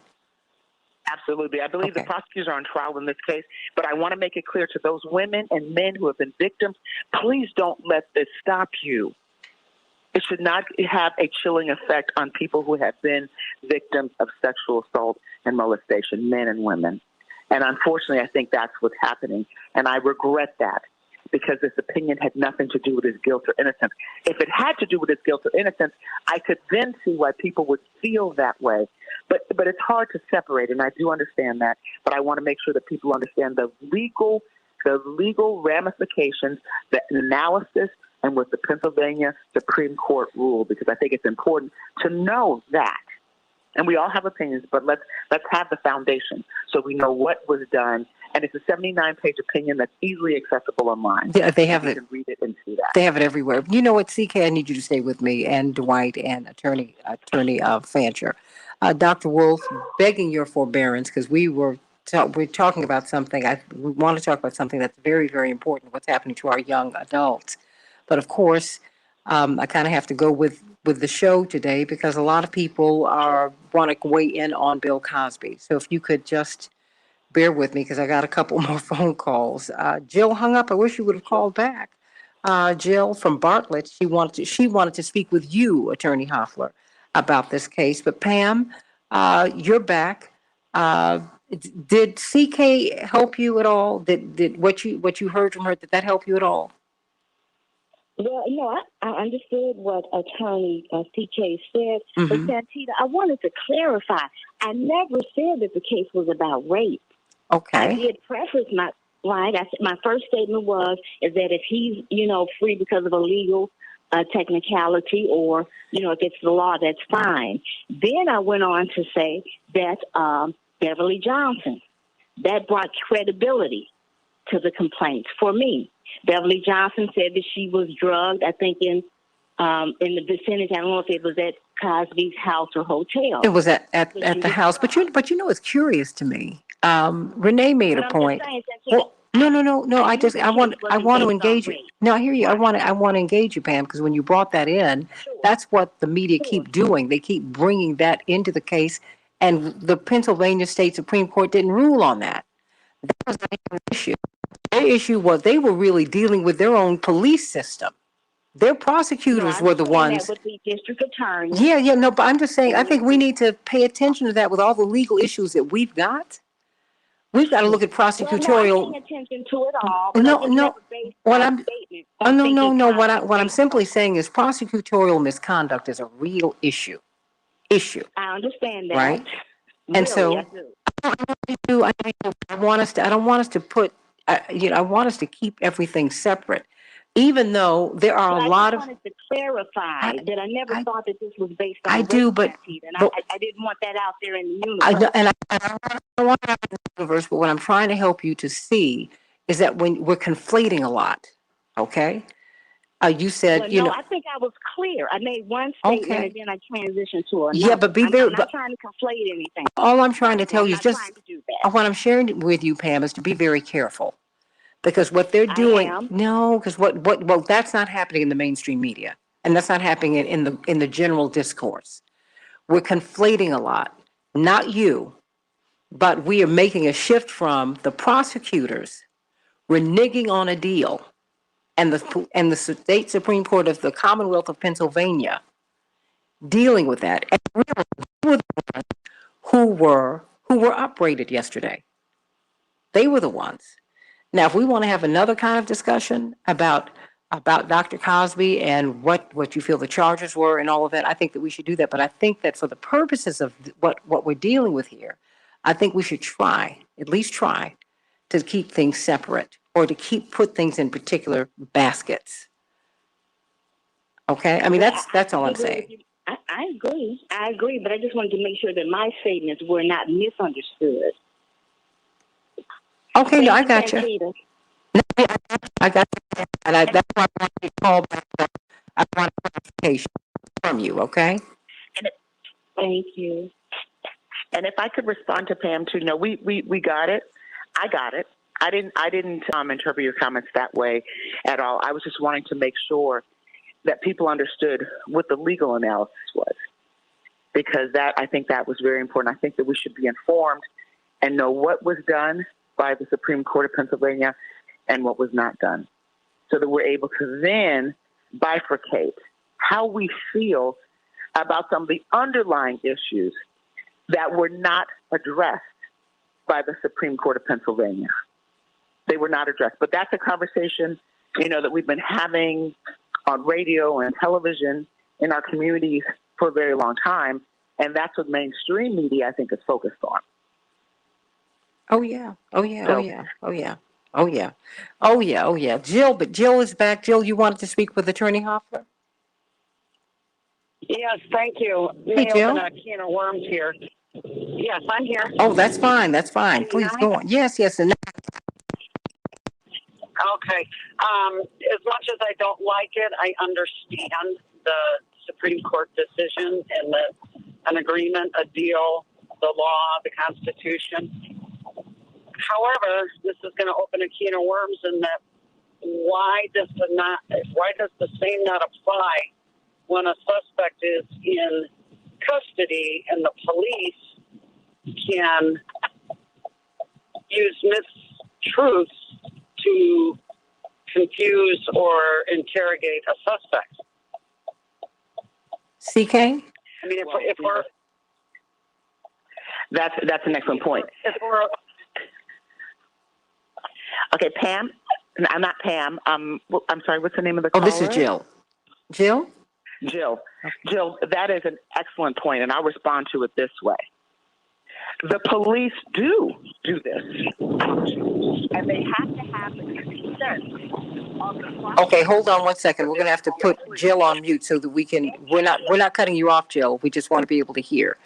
But CK, you can respond to Jill, and then Jill can respond to you. Oh, okay. So CK? Yes. So, Jill, when there are suspects who are in custody, depending upon the gravity of the crime or whatever it is, oftentimes that's exactly what the police do with the consent of the prosecutors. A lot of times police officers will attempt to strike deals, to turn people, to get them, because they might have their eye on a bigger criminal or a bigger criminal enterprise, and they might just cast someone who's low-hanging fruit, or someone who has information about someone who they believe is a known criminal or drug dealer or someone like that, something like that. And they do attempt to strike deals all the time.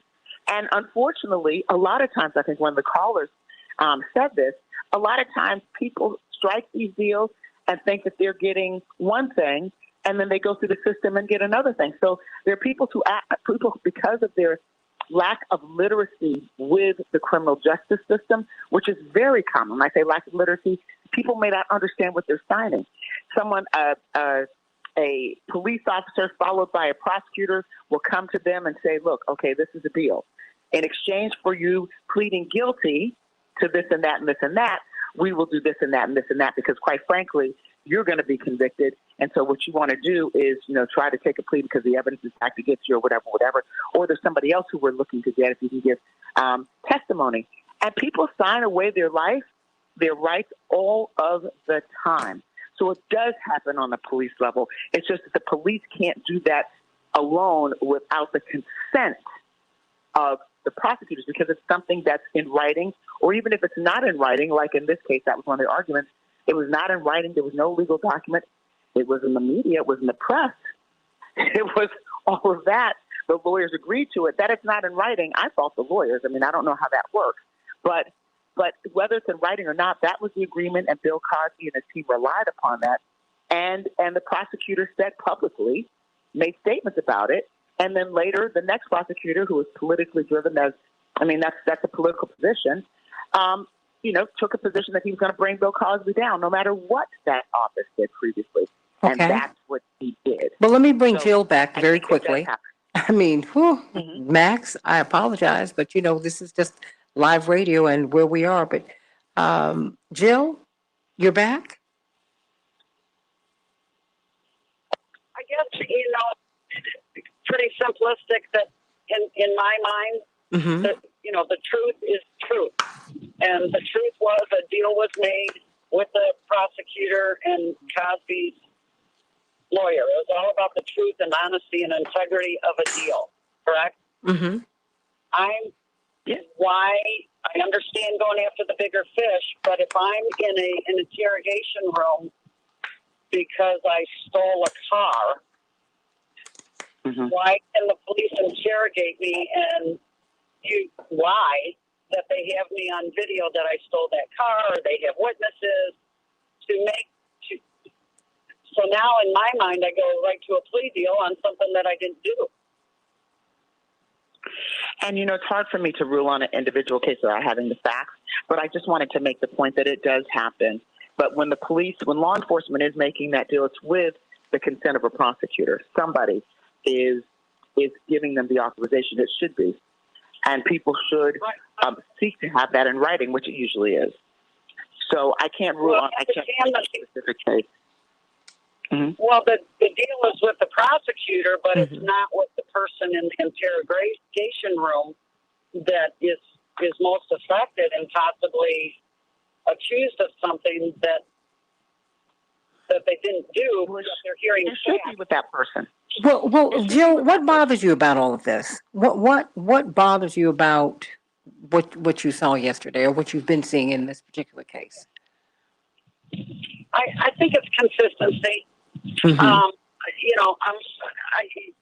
Consistency, and we're going to hear all day long from the some people in the Republican Party about this is a great decision. It's all about law and order. Yet that doesn't apply to everybody all the time. Mm-hmm. And if we're going to be consistent, it's with everyone. About everything. Correct. I mean, Jill, I believe justice for one is justice for all. So I believe the rules have to apply to everyone. So and that has nothing to do with politics for me. That just is what I believe. Justice for one is justice for all. And that's what I fight for in my personal life as a lawyer, and also as president. Now I will bring in as president of the National Bar Association. But I think that people will have differing views just based on their political alignment, because the people involved, like the first prosecutor, became one of Donald Trump's impeachment attorneys. So people are drawing those types of parallels. But what I'm trying to say, and to people to understand, none of that is what the Pennsylvania Supreme Court looked at. What they looked at was a deal, and they reneged on the deal. And we may not like the outcome because of the ramifications and how people perceive it to give the chilling effect to the Me Too movement. And what I'm saying is, let's not interpret it so broadly. And I know that that's hard. Let's just look at it for what it is. This is a narrow question, a deal involving constitutional rights violated, and as a direct result of what that person relied on, that person went to jail because of the evidence. And if that was the only way they could get a case done, okay, then restrict it to the civil case. But you can't, in a criminal justice system, you can't dupe any defendant. Of course, we know it happens a lot. And another discussion that we could have is are there different rules for people who have money versus people who don't have money? That's another discussion. Mm. But if we look at what the Pennsylvania Supreme Court ruled, it was just based on that deal. And by the way, for those who have been victims that way, they should be looking at that. And going forward, people who are making these deals, that should empower them to know that at least in Pennsylvania, a Supreme Court said a deal is a deal. Jill, does that help you at all? It does. Just one more quick thing. Mm-hmm. And maybe we could take a tally tomorrow on your... Okay. And I've already heard it today in the media that, the indictment today against Weisselberg and the Trump organization. You're going to call me in tomorrow? Because we want to talk about that. Do you think, yes. I think what's going to, we're going to hear how, they're just going after little things that he did. It was really not serious.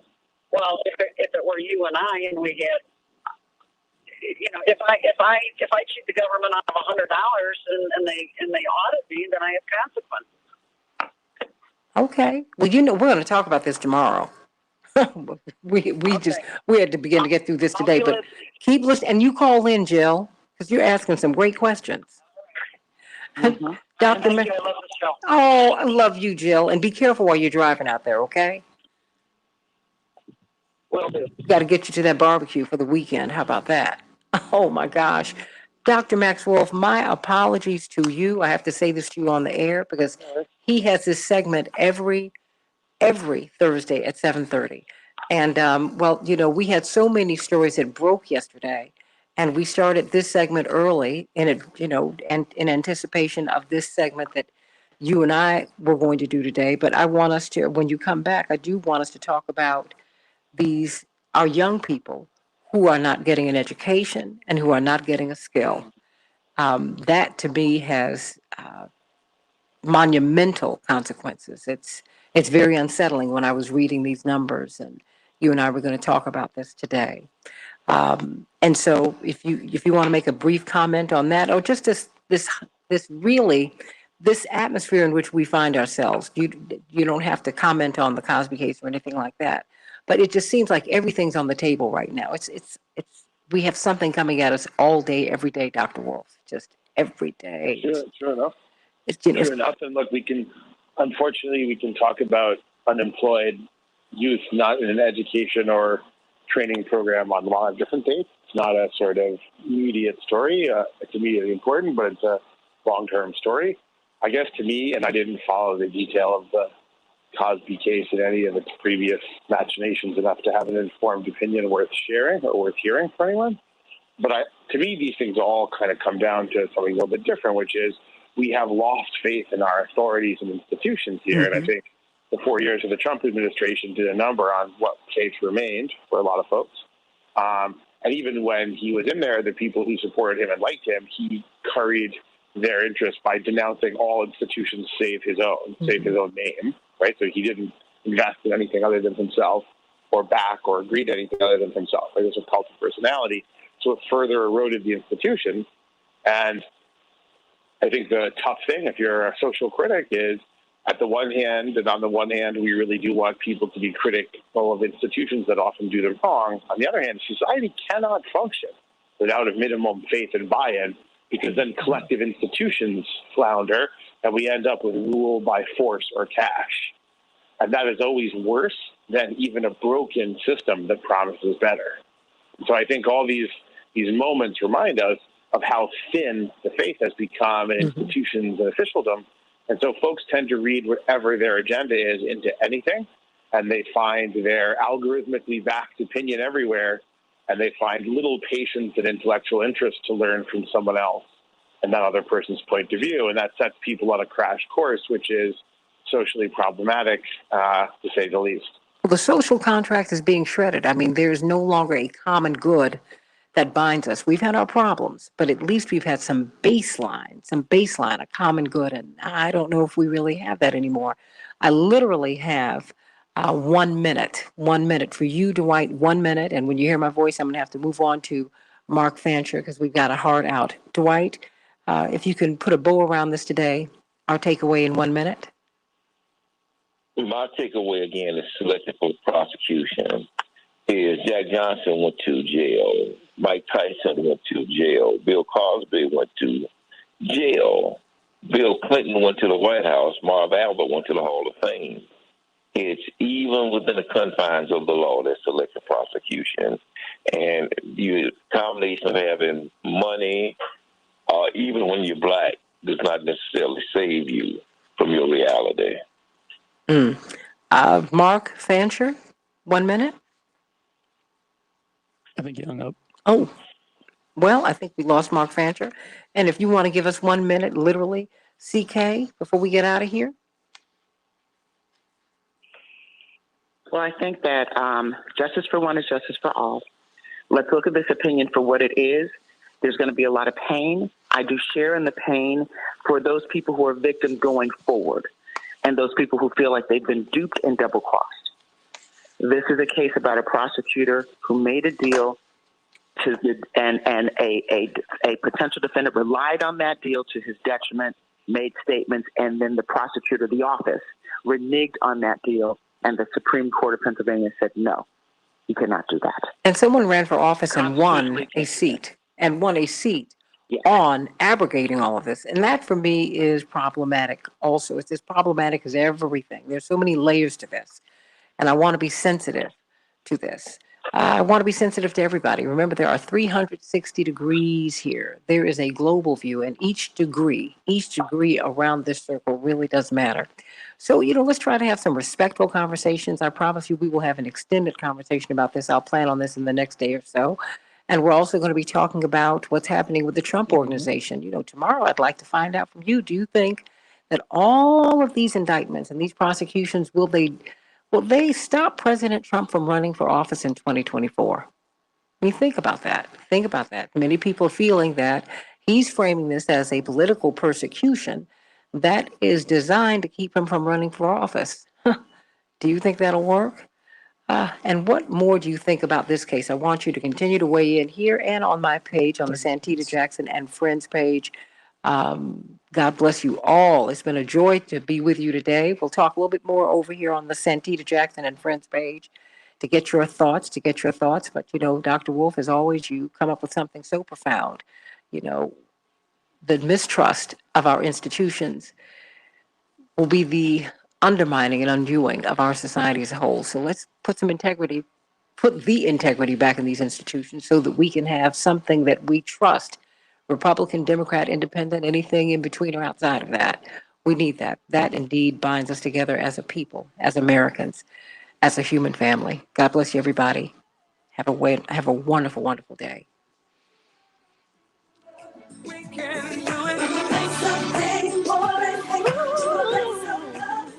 Wow, everybody, that's a whole lot. Does anyone want to say anything on Facebook Live before we go?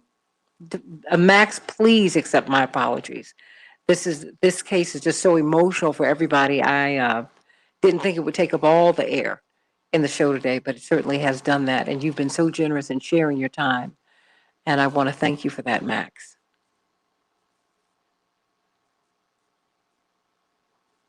Is Dr. Wolf still there? Cosme? Is anyone still there? Hello, hello? Cosme? Paul? Okay. I was trying to say goodbye to everyone. Are you all still there? Okay. But Cosme, are you there? I can't hear anybody. Are you there? Okay. Hello, hello, hello. Sorry, Santita, we're changing over the station. Oh, okay. But make sure. Remember, I'm still Miss Jackson to you, sweetie. Sure, you key because I still have to engage the people I'm talking to. Okay. Okay, yeah, sorry about that. No, no. That's why we're telling you. Okay. We're walking you through. You're learning. You're learning all of this, and you've got a lot on you. So I want to be helpful to you. Oh no! Look, I want to be helpful to you. I want you to succeed. Is everyone? Is Dwight still there? Is Attorney Hoffa? Are they still there? Mr. McKee. Okay. Dr. Wolf's here. Okay. Well, let me because on the line, Santita, but we can't hear Santita. Okay. I was trying to get some closing thoughts from everybody. Just about I think that I have to put the perfect bow on this today.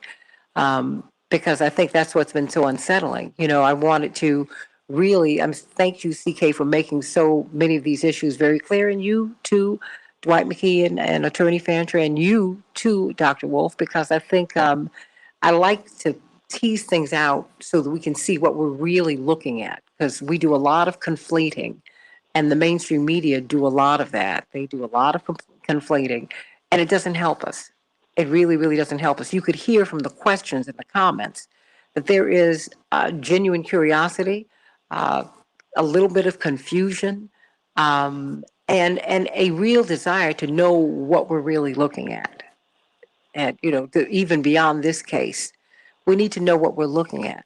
We need to know what we're looking at, and oftentimes we do not do that. So I wanted to get some closing thoughts from everybody because we have a lot of people who are tuning in and who have a lot of thoughts about this today. Okay. So, CK, you want to give us some final thoughts? Yes. My closing thoughts are, Santita, you need to continue to talk about this in this way. I don't think that mainstream America is addressing this question in this manner, but we have Santita, and we have your voice, and we have your show. And I encourage you to, on every platform that you can, to address this issue. So, because I think it helps people to understand and to bifurcate the issues. And people do have to express their anger, their frustration. Mm-hmm. But on this opinion, I think they need to be really clear on what it's not. And so thank you for doing that. And sometimes it's not the most popular thing to say, but it's not about what's popular. You speak truth to power through your guests, through your show, and how you present. And I commend you for that. And I just look forward to the continued engagement that you have on these types of issues. They're courageous conversations, and we must have them. Thank you. Thank you. I mean, it wouldn't work without you. It would not work without you. Dwight McKee? Ditto. It's, I think we just have to be vigilant, and I think that what we have most to depend upon is the Constitution, and the Constitution has to work for everybody. And so it's very important for us to know our own rights in the Constitution. Pleading the Fifth is fundamental to our constitutional rights, and that we should teach them in school as part of civics, so that even the least of these understand that they all have equal rights to the Fifth Amendment and the 10 amendments to the Constitution that protects us from government. Mm.